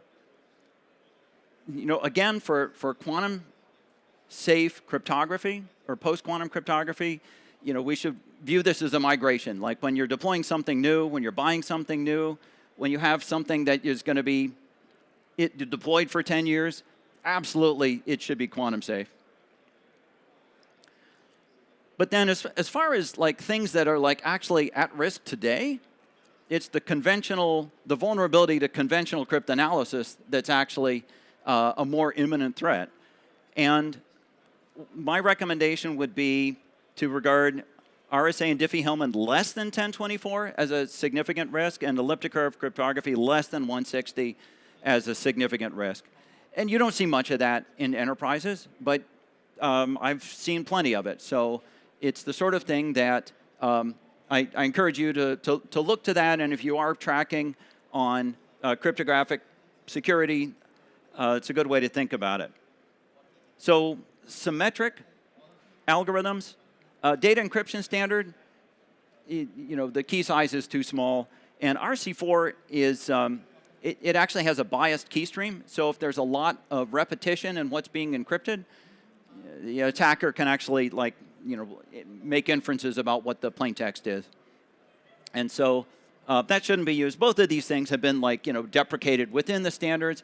But if you have a deployment that, for example, old SSH really liked RC4.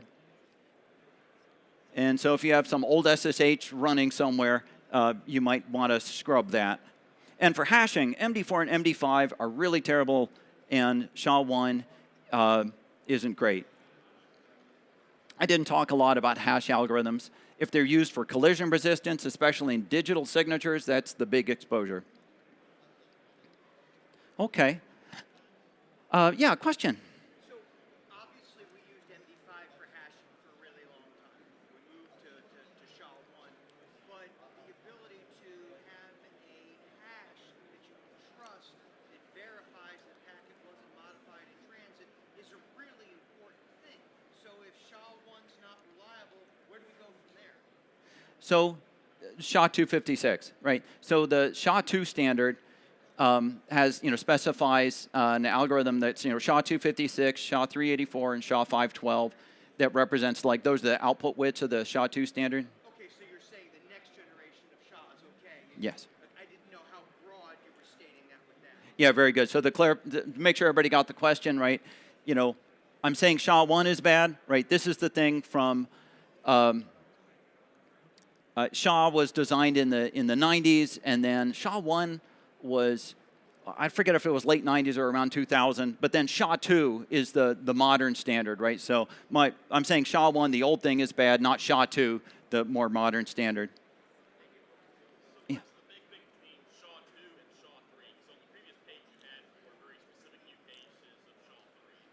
SHA-3 is a cool new algorithm that is not actually widely, it's not in a lot of the communication security standards.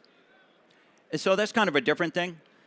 It's, you know, SHA-3 is actually a really cool set, really innovative approach to hashing, but it's not really, I don't think it matters that much for communication security. And if it's okay, I'd rather focus on like talking about like what's the bad stuff that we really want to get away from the networks here.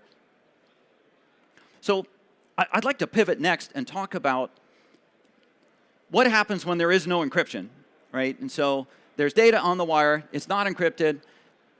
Exposed credentials is, we think, the most important, most sensitive data that's typically easy for an adversary to identify and does actually show up on some networks, right? So to be clear about this, you know, in my example here, Joe is typing into a laptop and he's prompted with his password. He types in P55W3RD, and then his software actually puts that into the packet, right? And it goes out on the wire, you know, just like that as a plain text password.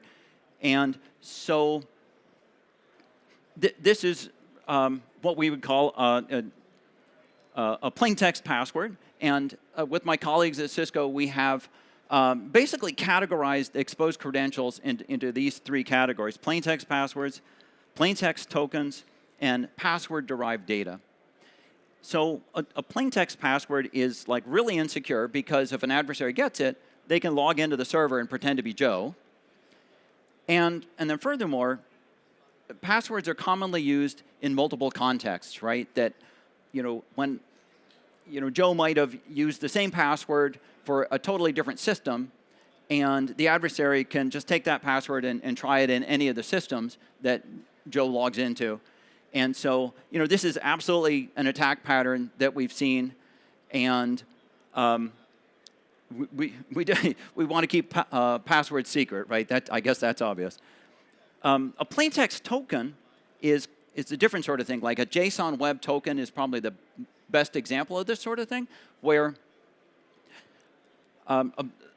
you know, the data, when it's plain text, it's not encrypted, but being a token, it actually names like the server it's authenticating to, and it names like its validity period. So it's exposure, but the exposure is more scoped, right? The attacker can't steal it and then use it in totally different systems.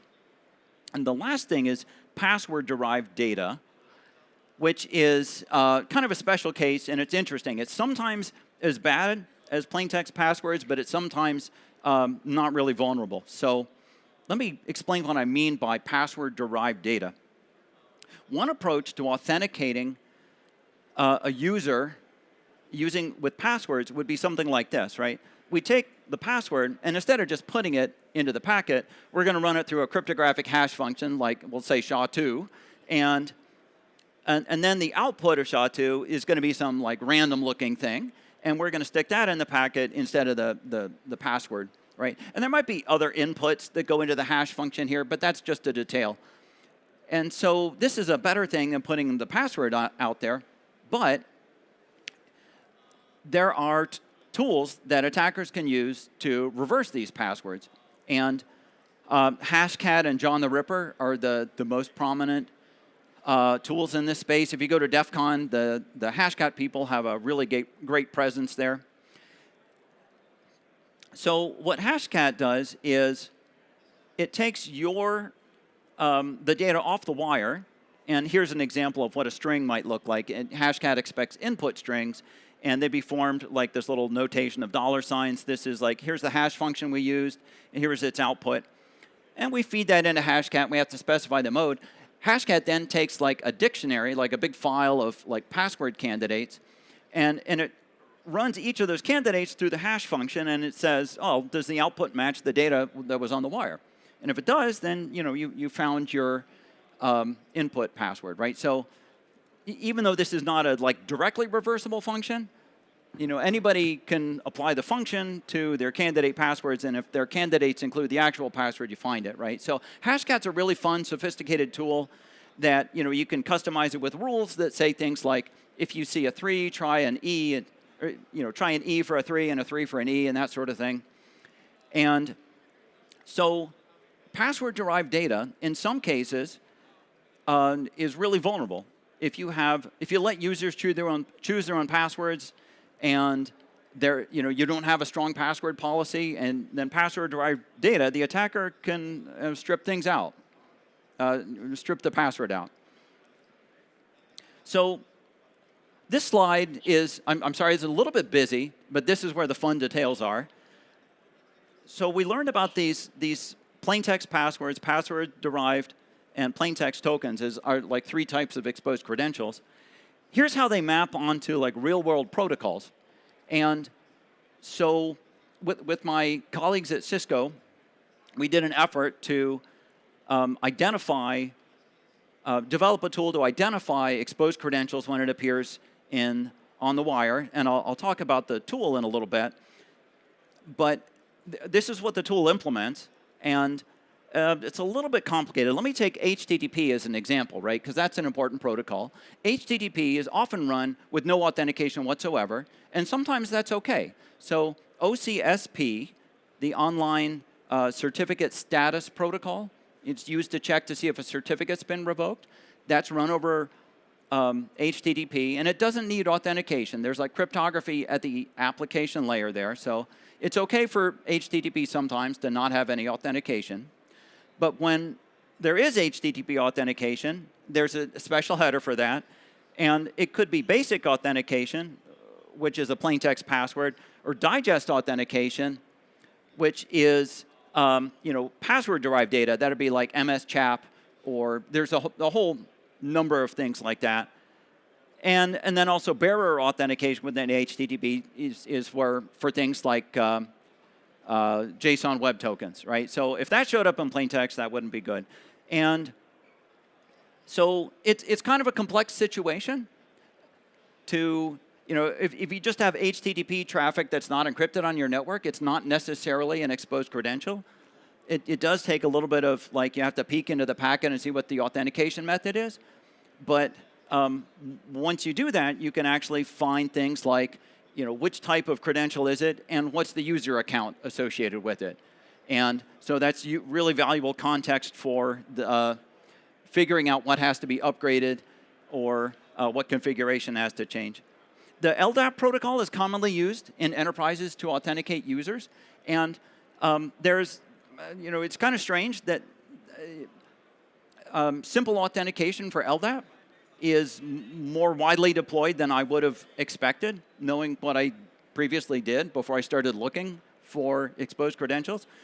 And it seems to be that, there is a well-respected standard for running LDAP over TLS, but it seems to be hard to deploy. I think there's certificate provisioning and deployment that has to take place for that. And if you have a lot of LDAP servers and a lot of applications using them, maybe that's hard to deploy.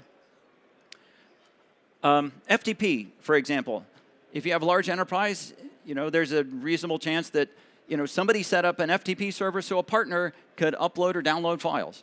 And, whether or not that's a business risk, you might need to look into each case individually, but this is absolutely something we've seen is the plaintext password authentication. Mail and database protocols also do this sort of thing. Simple network management protocol, right? At Cisco Live, you probably know what that is, right? It's used to manage network devices. And versions 1 and 2 have a plaintext password. They don't call it a password, they call it a community string, which is, it's basically a password, though. Version 3 has encryption using a key derived from a password, so it's in this category of password-derived exposed credentials. And So if you are using SNMP, I strongly encourage use version 3 and scrub the passwords so that they actually are good. TACAX Plus was one of the protocols that was exploited in the Salt Typhoon attack. It is an authentication, authorization, and accounting protocol. If you use it for authentication, then you definitely want it encrypted with a strong password. And unfortunately, it's in the password-derived category, so if you don't have a strong password, it's exploitable. It also can be run unencrypted, which, I'm not sure exactly why, and it surprises me a little bit that there's any of this on networks, but I've seen it. So I definitely encourage people to pay attention to TACAX Plus. The standards community is moving everybody towards, hey, let's run this over TLS, which, thank you for that. Kerberos, widely used in Active Directory. You might not think of this as a potential exposure, but it does password-derived keys. And so if you're familiar with Kerberos is a way of tricking the Active Directory system into giving you secrets, then you can run through Hashcat, right? And if an adversary can sniff them off the wire, then they could do the same thing. So sorry for the flood of data. Okay, let's ask why so much why so much vulnerable and absent cryptography on networks, right? Multiple generations of equipment, of software, multiple generations of protocols. This is, from what I can see, this seems to be the main reason. Managing secrets is hard, right? And I certainly sympathize with people like when you've got, a lot of devices in different geographic locations and you need to get a secret to both places.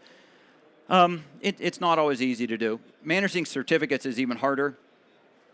My pet peeve is turning off encryption sometimes solves interoperability problems. So Ubuntu remote desktop, right? I hate this, right? So on my home network, I've got a bunch of Ubuntu, and then I've got a bunch of, I've got my MacBook, and when I try to make RDP work between the two, it only works if I turn off the security on the Ubuntu thing. So that's why I use SSH instead of RDP at home. And this sort of thing, you see this played out everywhere, right? And where, something should work, but it doesn't. Cryptography is especially fiddly, right? Because, when cryptography requires the sender to do the exact right thing to be accepted by the receiver. And I'm going to sweep the rest of my ignorance under a rug and say complex system behavior is hard to predict, which I think is a valid statement, but it also, I have no clue why there's JSON web tokens on enterprise networks that aren't encrypted, right? And I don't think anybody intends for that to happen. It just happens for some reason. So I'm assuming that there are sessions that ought to be encrypted, but they are not. So with my Cisco colleagues, including Blake here, we have an open source project that we've used for a number of ways, mostly for harvesting data. Mercury is an open source tool that you can run off of a span or a tap, or you can use it to analyze PCAPs. It's efficient and multi-threaded, so you can use it to analyze a lot of PCAPs.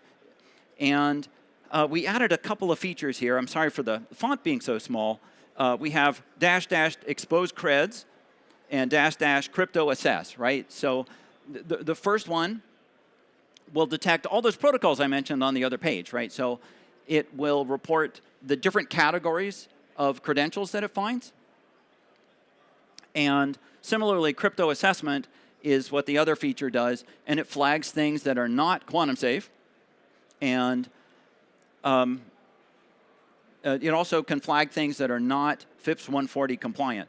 And so I think the exposed credential thing probably has a lot of value. And so does crypto assessment, although if you run this on your network and ask what's not quantum safe, it's probably going to be so much stuff you'll be overwhelmed. So we might need to get further in the migration towards quantum safe cryptography before that becomes really interesting. And if you have any questions about how to run this tool or interpret the output, please go ahead and post them in the WebEx team space there. So the last thing I want to talk about is the threat of malicious activity hiding in encrypted traffic, right? So it's a segue to something different, right? So here, the cryptography is good, it's secure, we don't have to worry about that, but there's bad activity that can hide in it. And so it's commonplace for malware to use a transport layer security protocol. That's far and away the most important encrypted protocol that uses encryption. And it's regularly used for a bunch of activities. Command and control, secondary downloads, and exfiltration, I think, are probably the most common and really relevant.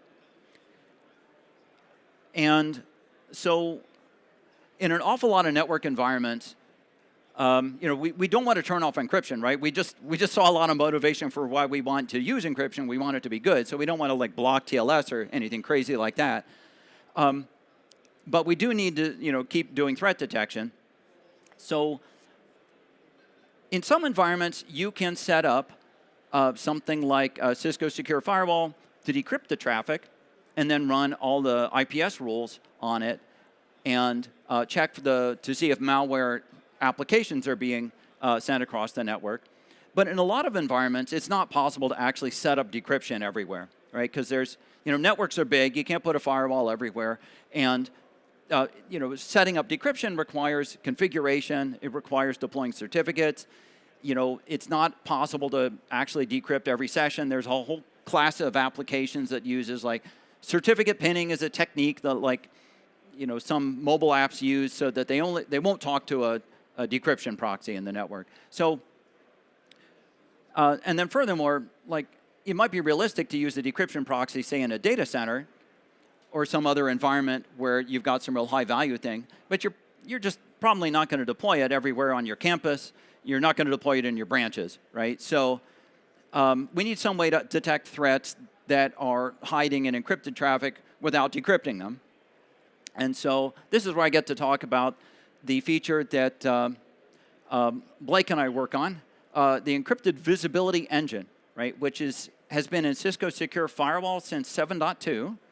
And what it does is it detects malware communication in encrypted traffic, also in traffic that's not encrypted, but for us, the really important thing is being able to operate on encrypted traffic without decrypting it. It works, it analyzes session metadata without decrypting it. And it's kind of like, taking a letter and analyzing the return address and the sender, the regular address and the stamp and all of that, right? But you don't open the envelope, right? So, really encrypted visibility engine, there's a ton of data features that show up in the handshake of an encrypted protocol. And so we use that along with, knowledge about, destination addresses, server names, and destination ports, and things like that. So it's a machine learning solution that actually runs a classifier inside of the firewall data plane. And it does this for every session. Every time there's a client hello or a quick initial packet or an HTTP get or an SSH initial message, right? It's going to run the classifier. It can detect malware communication and then other interesting MITRE attack techniques like remote access tool. So this is not the same as running an IPS and detecting every single attack. And but then again, since you can't decrypt the session, you can't run IPS signatures on data that's encrypted. And so it's kind of the best you can do, and it's really worth using. Yeah, question. I know we use Eve in the firewalls, but we have other tools like encrypted traffic analytics, ETA, that we use in other tools. Can you maybe summarize what the difference or why we have two different solutions for the same classifying encrypted traffic? Yeah.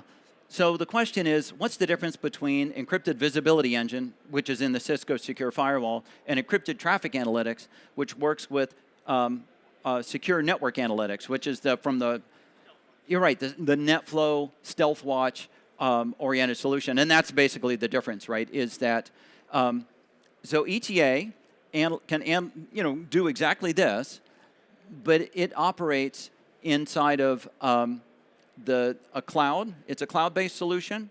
It's not inline. Even the firewall, you can configure it to block, right? So if Eve reports that something has a high threat score, then it can actually block. Whereas with the ETA solution, it's an after-the-fact detection by a cloud service connected to StealthWatch, basically. Yeah, sure. Yeah, great. I really appreciate the questions.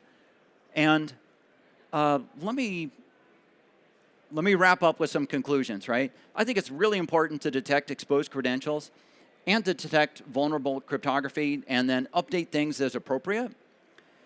We all should be also migrating to quantum-safe cryptography. And there's some efforts to detect quantum vulnerable cryptography to help drive that migration. And I think those efforts are great. I think it's important we don't forget, look for the exposed credentials as well as the quantum vulnerable algorithm, since one's a little bit more imminent. And we have the ability to monitor encrypted traffic for hidden threats. And it can't detect everything, but it can detect a lot.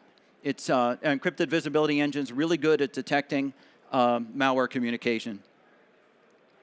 So that concludes the presentation for today. I'm really grateful for your attention. So please do complete a session survey. And we want you to win the pass so you can come back next year. And also, remember to continue your education. There's a ton of resources, the on-demand library, and everything in the Cisco showcase here. So with that, I just want to say thank you so much for your attention today.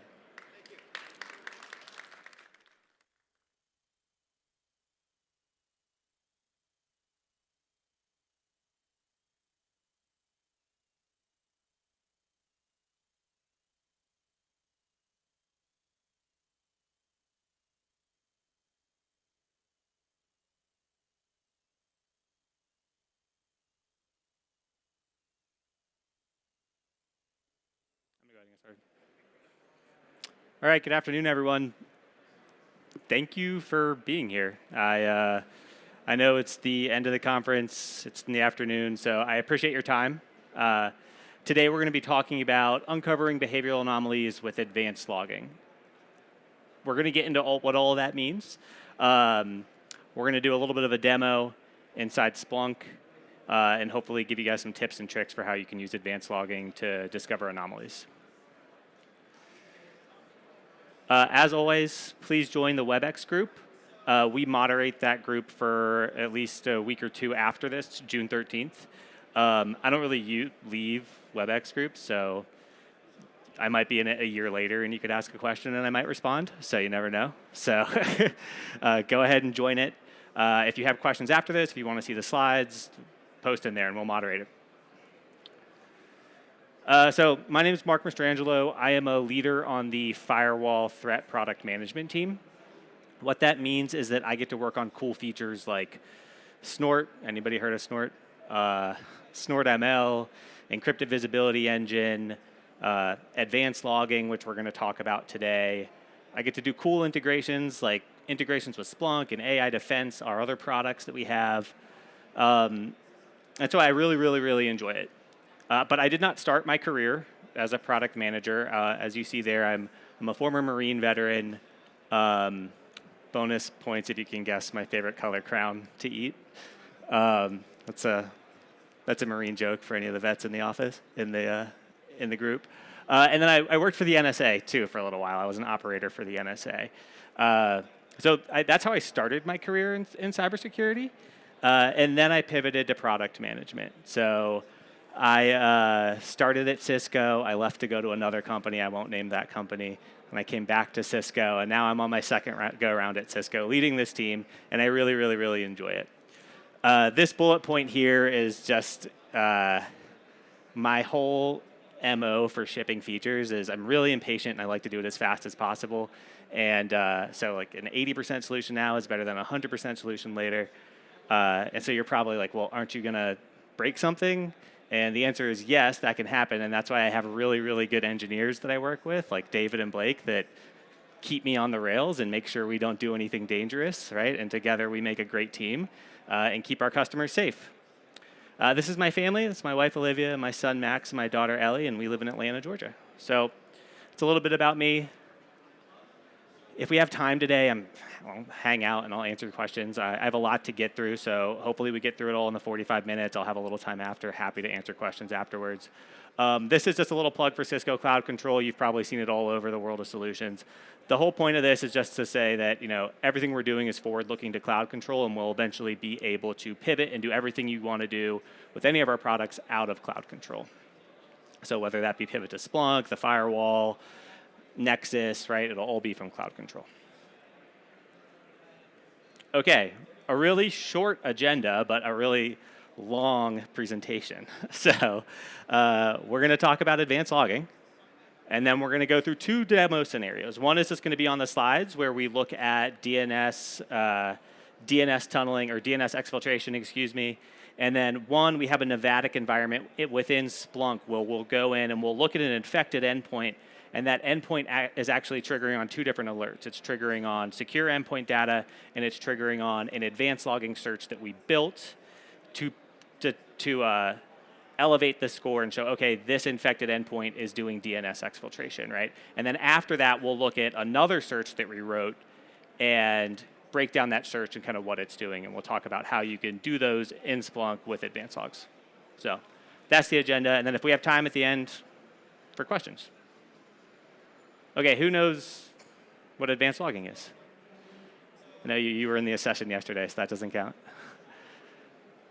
All right. Who knows what Zeek is? Okay. All right, so advanced logging. What advanced logging is deep protocol-aware telemetry coming directly from the firewall, right? So it's full application request response detail. So in a traditional firewall, like if we isolate DNS, and we'll talk about DNS a lot today, if we were to isolate DNS, you might get part of the query. You wouldn't get the full story. With an advanced DNS log, you have 25 specific fields that gives you the entire story. The query, the response, everything that's happening within DNS. And what we're giving you is Zeek-like visibility. So if Zeek is an open source tool for logging, right? In many cases, customers use Zeek with something called Correlate, right? And they do these correlations, these highly detailed correlations. What our goal was for advanced logging was, well, we can do that too. Snort from the firewall can do those exact things too. So let's replicate that and see if we can give that to our customers at no cost, right? So that was the goal. We can see all sorts of interesting things within these logs. One of the logs, weird, for example, will give you any sort of protocol anomalies that are happening within your organization.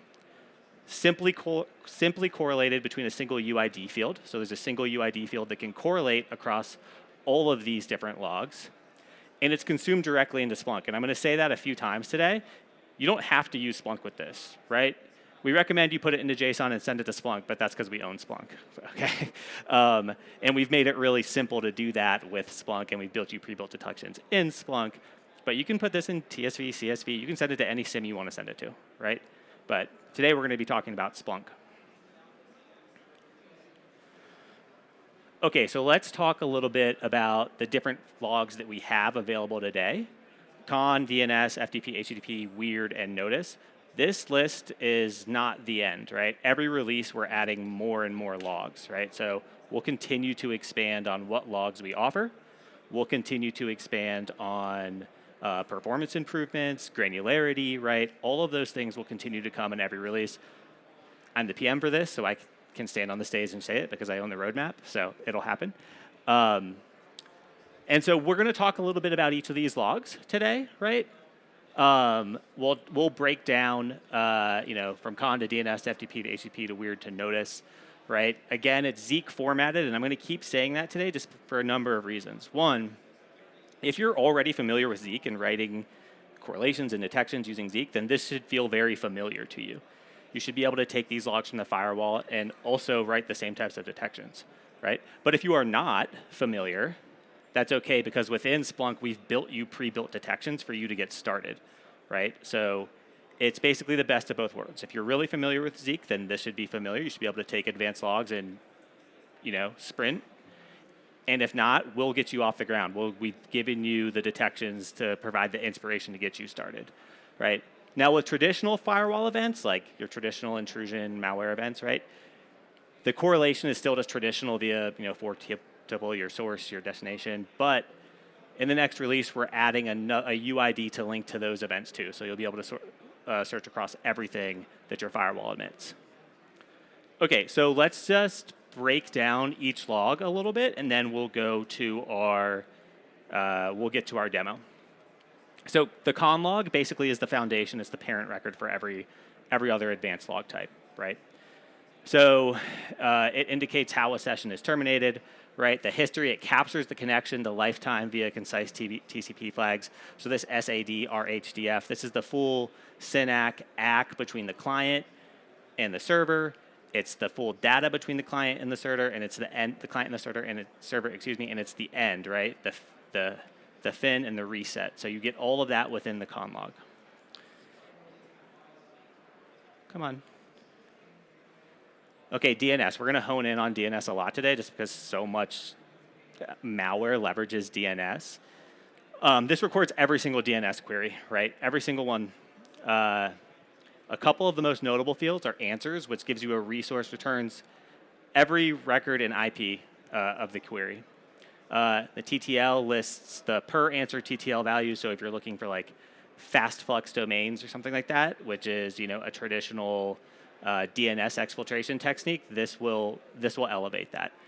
And we're only listing some of these fields because there's 25 of them that we could go into depth on, and we have this all documented on cisco.secure.com. You can go and read about every single field and what you can do with it. And because Zeek is open source and because these are formatted like Zeek, you can just throw these into Codex or Claude and say, tell me what types of detections I can do. It'll give you a long, long list. So if you have within your environment a specific use case that you're trying to solve, you can take the format of these logs and it'll spit you out, as many detections as your heart could desire. FTP, how many people still use FTP? See, one, there's always one. Yes, it's antiquated, but it's still used in many organizations, surprisingly, right? So this is going to show you the command, the argument, what was actually sent, the user, right? It's going to surface the reply, the message, so it's going to surface any error codes or authentication anomalies. The HTTP log will capture the HTTP method, right? The request, the response body length, that's going to give you full details on all of that, the version of HTTP, right? So you'll get full details into everything that's happening within HTTP, excuse me. And finally, the weird log, right? Actually, we have one more after this. The weird log, right? It's going to elevate any sort of protocol anomalies.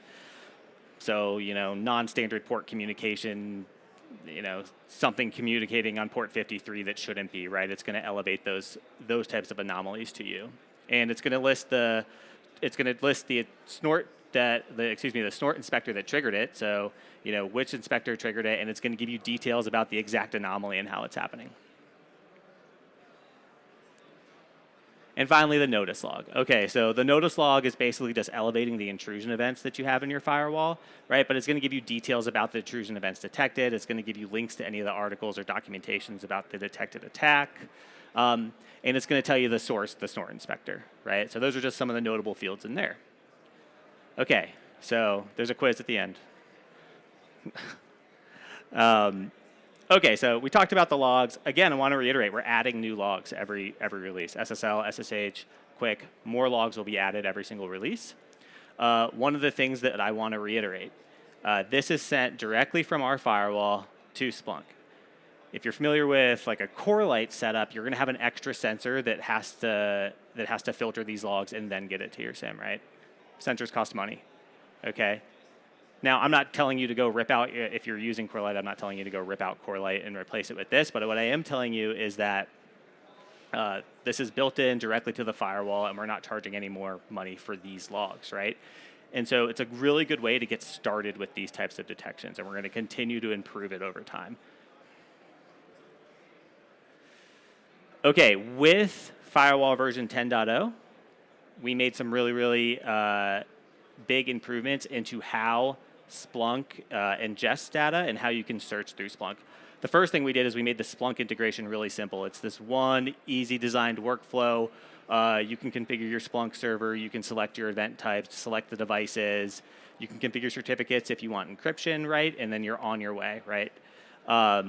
We added native JSON parsing. We made sure that the event source types were split at index time. So instead of having like a big giant blob of intrusion events and connection events, and then you have to go filter on that for intrusion events, at ingest time we'll index, okay, this is intrusion, this is connection, and so, oh, I just want to look at the intrusion events. So we went from, minutes of search time to seconds of search time by doing this. Per event common information model mapping, so we spent a lot of time to be deeply aligned with the common information model, so we make sure that the data that we are sending to Splunk is surfaced in the way you need it to, so that you can have the correct types of alerts. And then it's all mapped to MITRE ATT&CK, so search on the kill chain, right? We've also added dedicated Eve fields. Who knows what Eve is? I know you two do. But we have, okay, so Eve's the encrypted visibility engine. It does really fascinating things on encrypted traffic, and it gives you really detailed insights into where you might be infected in your network, even if the traffic's encrypted. A shameless plug is that I'll be doing a session on that later with Blake, who's in the audience, so please come if you're interested in that. Okay. That was the textbook classroom version, so now you know everything you need to know. Okay, so now we're going to talk about one scenario with DNS tunneling. Then we'll pivot to a Splunk environment, and we'll click around there, and we'll talk through another DNS exfiltration example. Okay, so attackers abuse DNS, right? Okay, everybody knows that. Okay, so why do they do it? Well, DNS has to work in your environment, so that's one. It needs to be on. They like to encode data in the subdomains, okay? DNS is almost always allowed outbound. And traditionally, it's, okay, well, DNS traffic to your resolver is allowed. All of that's just to be said that it's easy to miss DNS exfiltration, right? So over here we have advanced logs. Bonus points for who can tell me the weird or the odd anomaly on this screen.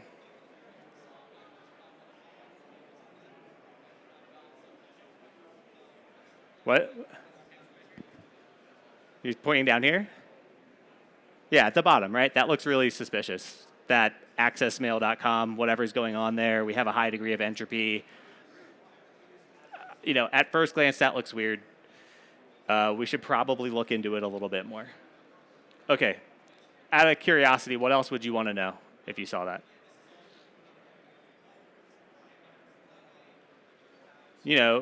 What's that? What host it was coming from, yeah. What's going on with the host? What other subdomains are there? How many are there? Right? There's a lot of interesting things you'd want to know. Right now, we don't know for sure that that's DNS tunneling, but it looks suspicious enough that we should look into it. Okay, so what you see here on the right are two dashboard widgets that are available in Splunk right now, right? So I'll say this a million times, but when you configure to send your DNS logs to Splunk, your advanced logs, we've built these dashboards ready to go for you to start to get this information. Okay, so high DNS failure rate on that top host. Why is that weird? Right? Okay, tools that do command and control or leverage DNS for exfiltration, right? They don't always create domains that resolve, right? So you'll have a high DNS failure rate from a host, like 70%. Now, humans are, when we go to a domain, we're not going to continue to go to a domain that's failing, right? That's not how we work, right? So if you see something that's reaching out and you see a super high failure rate, well, either something's completely broken on that other end or something else is going on, right? Okay, domains with many subdomains. Okay, on the surface, that's not bad either, but 125 for accessmail.com is a decent amount of subdomains. Okay, if I ran this and I'm a Cisco employee. I'm going all over Cisco all day. And when I looked at this for me for Cisco, it was like 50 subdomains, and Cisco's a massive corporation. So 50 for Cisco and my daily activity, okay, that doesn't seem that weird. For accessmail.com, 125 seems really weird. Now, why are there a lot of subdomains? Right? I think you said it back there, but when we're doing DNS exfiltration or command and control, hackers really like to hide encoded data within that subdomain, right? The exfiltration happens within those subdomains. That's why you get a high amount of entropy. That's why you get all those weird domains, and we're going to look at them later. And that's why they generate so many, because that's the data being exfiltrated, or those are the commands going back and forth. Okay, so we have a host with a high DNS failure rate. We have a lot of subdomains. Okay, what should we look at next to try to really hammer this home? Okay, so what we did is we built this DNS tunnel entropy analysis. And by the way, this will be available in the Splunk app next month. This is just an SPL. If you want this, I can email it to you, right? It's open source, and you can change this as much as you want. But there's a couple things that this search does. So it leverages what we just talked about, the queries with many, the high amount of failure rates, the unusual subdomains, and it also looks at something else, average query length and average answer. And it's looking at the variance. Okay, so one more question. Why does that matter? The average query length and the average answer. So typically, if you query something, you're going to have your response is asymmetrical, right? And it depends on what you're querying, right? An A record, a C name. It depends on what you're trying to get back. Very rarely is it systematically the same answer query, right? There might be reasons for that, but that's indicative of a machine, right? That's indicative of a machine stuffing information inside an answer in a query and repetitive action. And so what we did is we said, okay, if we take all of those, your domain, your queries, your unique subdomains, your average query length, your average length, let's create some sort of formula, a weighted formula that gives us a tunnel score. That tunnel score goes up to infinity, like theoretically, right? And let's set a risk for what we think the threshold would be if something is critical to go look into. This was just done based on what we thought. For your environment, you could do whatever you want. Like I said, this is an open source. This is a search that we built, but you could take it and say, I want the threshold to be 250, whatever you want. And you could change the variables and what you think you would need to have if you wanted a different score or something else that you thought needed to be weighted. But we thought this was a really good starting point. So now let's look into this. Okay, remember we talked about the high amount of subdomains and the high amount of entropy in the query and response, and now we see that. Okay, we see all this weird gobbledygook, this gibberish, right? That's the command and control going back and forth. And you can see up here, source type, Cisco FTD advanced DNS, right? So we just built that search off those DNS advanced logs. Now, I say all this because this is just an example using just the DNS log, right? In real life, in your environment, you're probably going to use more than one indicator than just this DNS log. But you can certainly start here. And so now, with that in mind, we're going to pivot. Actually, one more thing before we pivot. Okay, so this advanced logging dashboard has tons of different widgets in it that you can go look at. IPs hosting many domains, resolved domains never contacted, DNS queries over time, right? So I encourage you to go download the Splunk app, look at this dashboard, build your own widgets. Again, it's super easy with Claude, with Codex to ask, hey, what widgets should I build in here? And actually, within Splunk, there's some pretty good AI to do that as well. So it's really easy to write a Splunk search now. I by no means am a Splunk expert, right? But they've really kind of democratized it with the way AI has advanced. So take a look at it. See where you think these widgets might help you out, and that's a starting point for you to start doing your own detections and searches. Okay, I have to exit out of this and pivot over for a second here. Oh, not there. There, okay. So this is a Nevadic demo, so there's these pop-ups here. So I'm going to talk around these pop-ups. So what this is a real Splunk environment, and then we put it into Nevadic so we can kind of control the demo and click around it. For starters, configuring advanced logging is actually configured at the access policy level. So this is the second step of it, but for the sake of time, we jumped right into the rule editor. So your first step is to configure it in the access policy. You go into whatever access policy you may have, or you create a new one. You go into advanced settings, you turn on advanced logging, and then that enables advanced logging for any FTDs that you would have on that access policy. Okay, but you're not done there. Then you have to go into whatever rule you would have associated with that policy and enable advanced logging for that rule. So what you see here is the actual rule editor version of this, and you would go in and you select, okay, I only care about CON or DNS or HTTP, and there's perfectly legitimate reason you wouldn't want to send them all. You would want to be specific for that rule and what you want to send. And then once you confirm it, that rule will start generating advanced logs when it hits.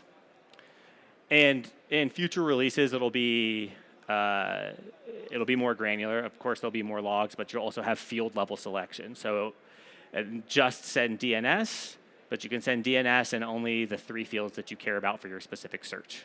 Okay. So that's the first step. The next step is going to enable Splunk, the Splunk integration. I just pitched this because we've simplified this integration. I showed you the view that this pivots to, that workflow. Once you set this up, it's as simple as saying, okay, what do I want to send? Where do I want to send it in this one workflow? So we made a ton of efforts to simplify this integration. Okay.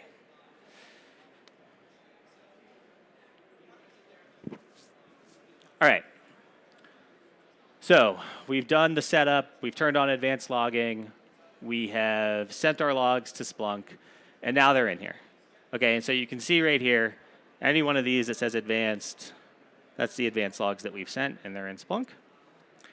And you can scroll through them, right? I won't do that, but you can see the arguments you get. There's a DNS. I think that's a connection one. I can't see right there. FTP, right, and so on. So that's what it looks like. And then you can build your searches based off of this. So what we're going to do is actually pivot to an analyst queue, and we're going to look at an infected endpoint that's triggered off a secure endpoint alert and an advanced logging search that we've created. Okay. So we see an incident for this manchego.ad.syscript.info. All right. We see it was infected. We see this score. We don't really know what this 78 means. That's it's like a weighted average score against all the other entities inside your Splunk instance. So we're not sure what that means. We see this 202 right here. That's a score based off of a finding that we've created. So right now we don't know what we're looking at yet, right? Oh. So we want to dig into this a little bit more. Okay, so what are we looking at here? So I dig into this finding. I see, okay, I have a red score up here of 78. I have a finding score of 352. I see some threat objects and I see some entities. So where do I begin with this? Well, a threat object is just an artifact. If anybody's familiar with that is, that's just an artifact that could be a bad hash, an IP, a URL, right? And the entities are what that threat object is associated with. So right now we see this 63FD. Well, that's a hash. We can see down here this dtrack.exe. Okay, so that's a hash associated with this malware detection. All right, so something's going on there. And then we see this 172.16.249.200, right? Okay, and this is hitting on some advanced logging search that we've created. All right, so we have an advanced logging search that we've created for potential DNS tunneling. It's hitting, this threat object is hitting it, and it's associated with this manchego.ad.syscript.info. Okay, that's a good place to start. All right, now let's pivot to this timeline. Oh, next. All right, first things first within this timeline, what we see up here is we see risk threshold exceeded for endpoint firewall correlation over a 24-hour period. for system 172.16.249.64. Okay, so what does that mean? That means that we have two different rules, or two different indicators, endpoint and advanced logging, and we've set a threshold. You can set that threshold to whatever you want, right? That threshold was hit. So the finding score was 352. That was above the threshold, whatever that threshold is that we set. And that's what flagged this as the alert. So that's the first thing it tells us. Okay, so it's two rules hit on this. Now, if we scroll down a little bit, you say, what's actually happening in the attack chain? Okay, something's going on with command and control and DNS. We're lucky. We don't have anything happening in exfiltration just yet. So maybe we've caught it early enough. All right, so that's good to know. As we scroll down a little bit, you're going to see the timeline of the attack, right? So you're going to see, okay, yesterday at 1:12 a.m., Cisco advanced logging hit on potential DNS tunneling. And then a little bit after that, a couple hours after that, secure endpoint hit it. Okay, and we see this 17.16.249.200. That looks like the domain controller. Is the domain controller affected? No, right? But what this is saying is that, hey, we're seeing data exfiltration going through a domain controller, and so it's associating a threat object with that. And this T107.1.104, right, this is mapped to a MITRE technique for DNS tunneling. And we can see that if we scroll down further, right? We can see the technique. We can see what happened. We can see the type of technique, where it was hit. And that's all built into the search.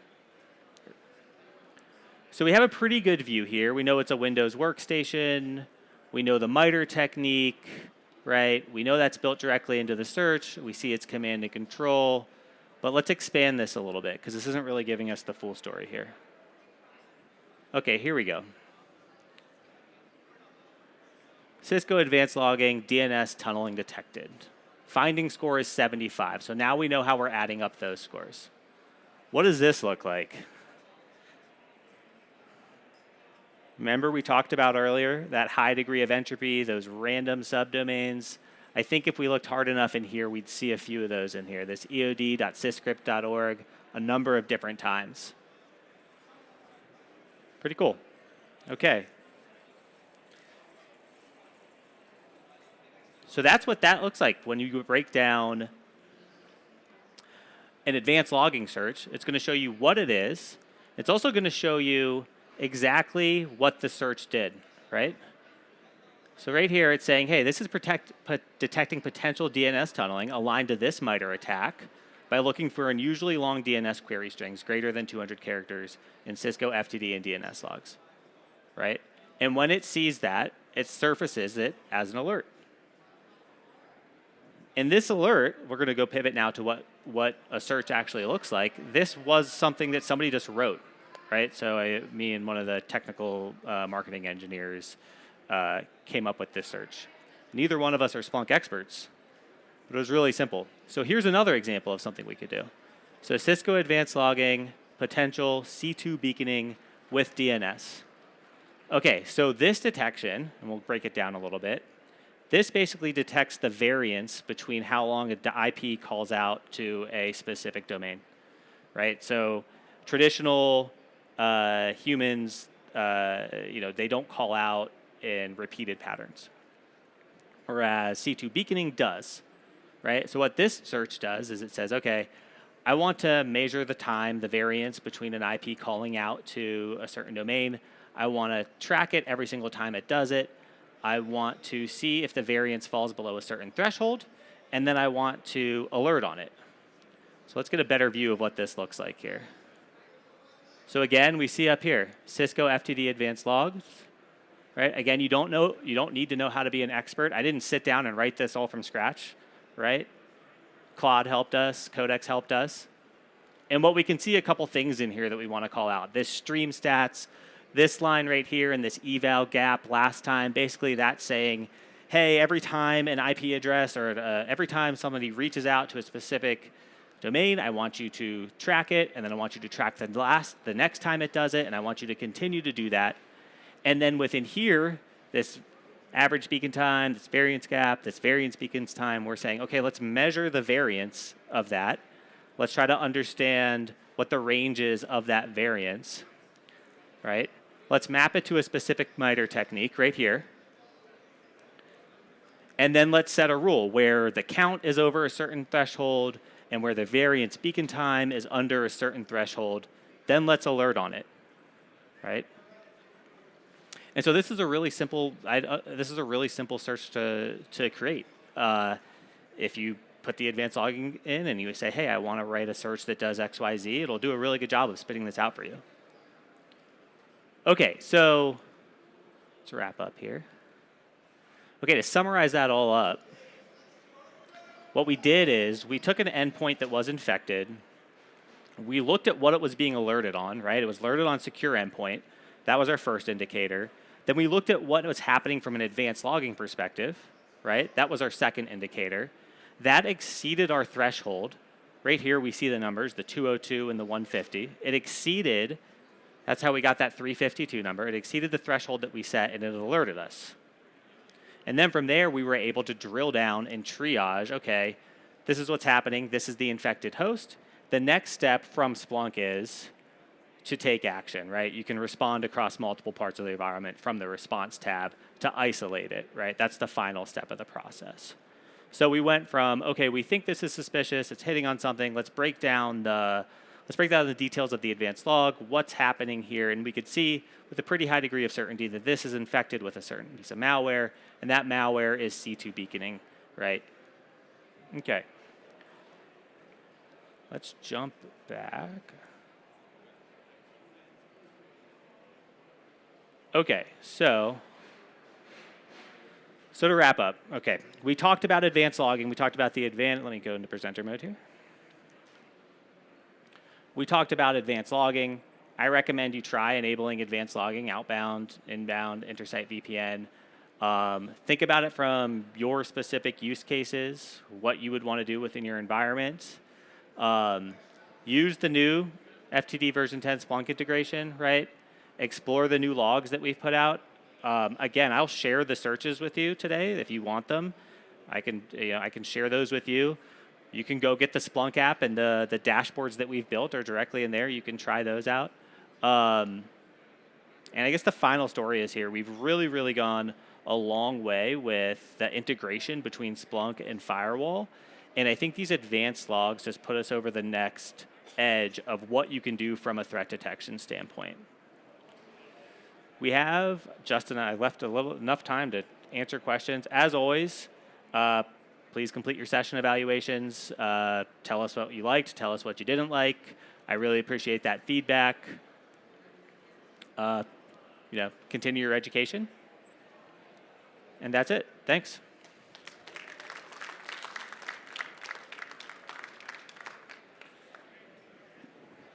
And I'll hang out. Anybody has questions? Great presentation. Oh, I mean, with Splunk. Oh, no. How are you doing? Did I do love good? to get a hold of searches. I sent you a WebEx. Oh, yeah. Send me over. Did I do it I'm putting justice? together a repository. We're going to make it available for our customers, and this is great stuff. Oh, cool. I'm glad I did it. I'm glad I did it justice. Yeah. Marine, I was a Navy guy. Okay. So you appreciated my crown joke. I did. Okay. Thank you for service, buddy. Thanks. That's good. Thanks. I know I always get a chuckle from one vet in the office.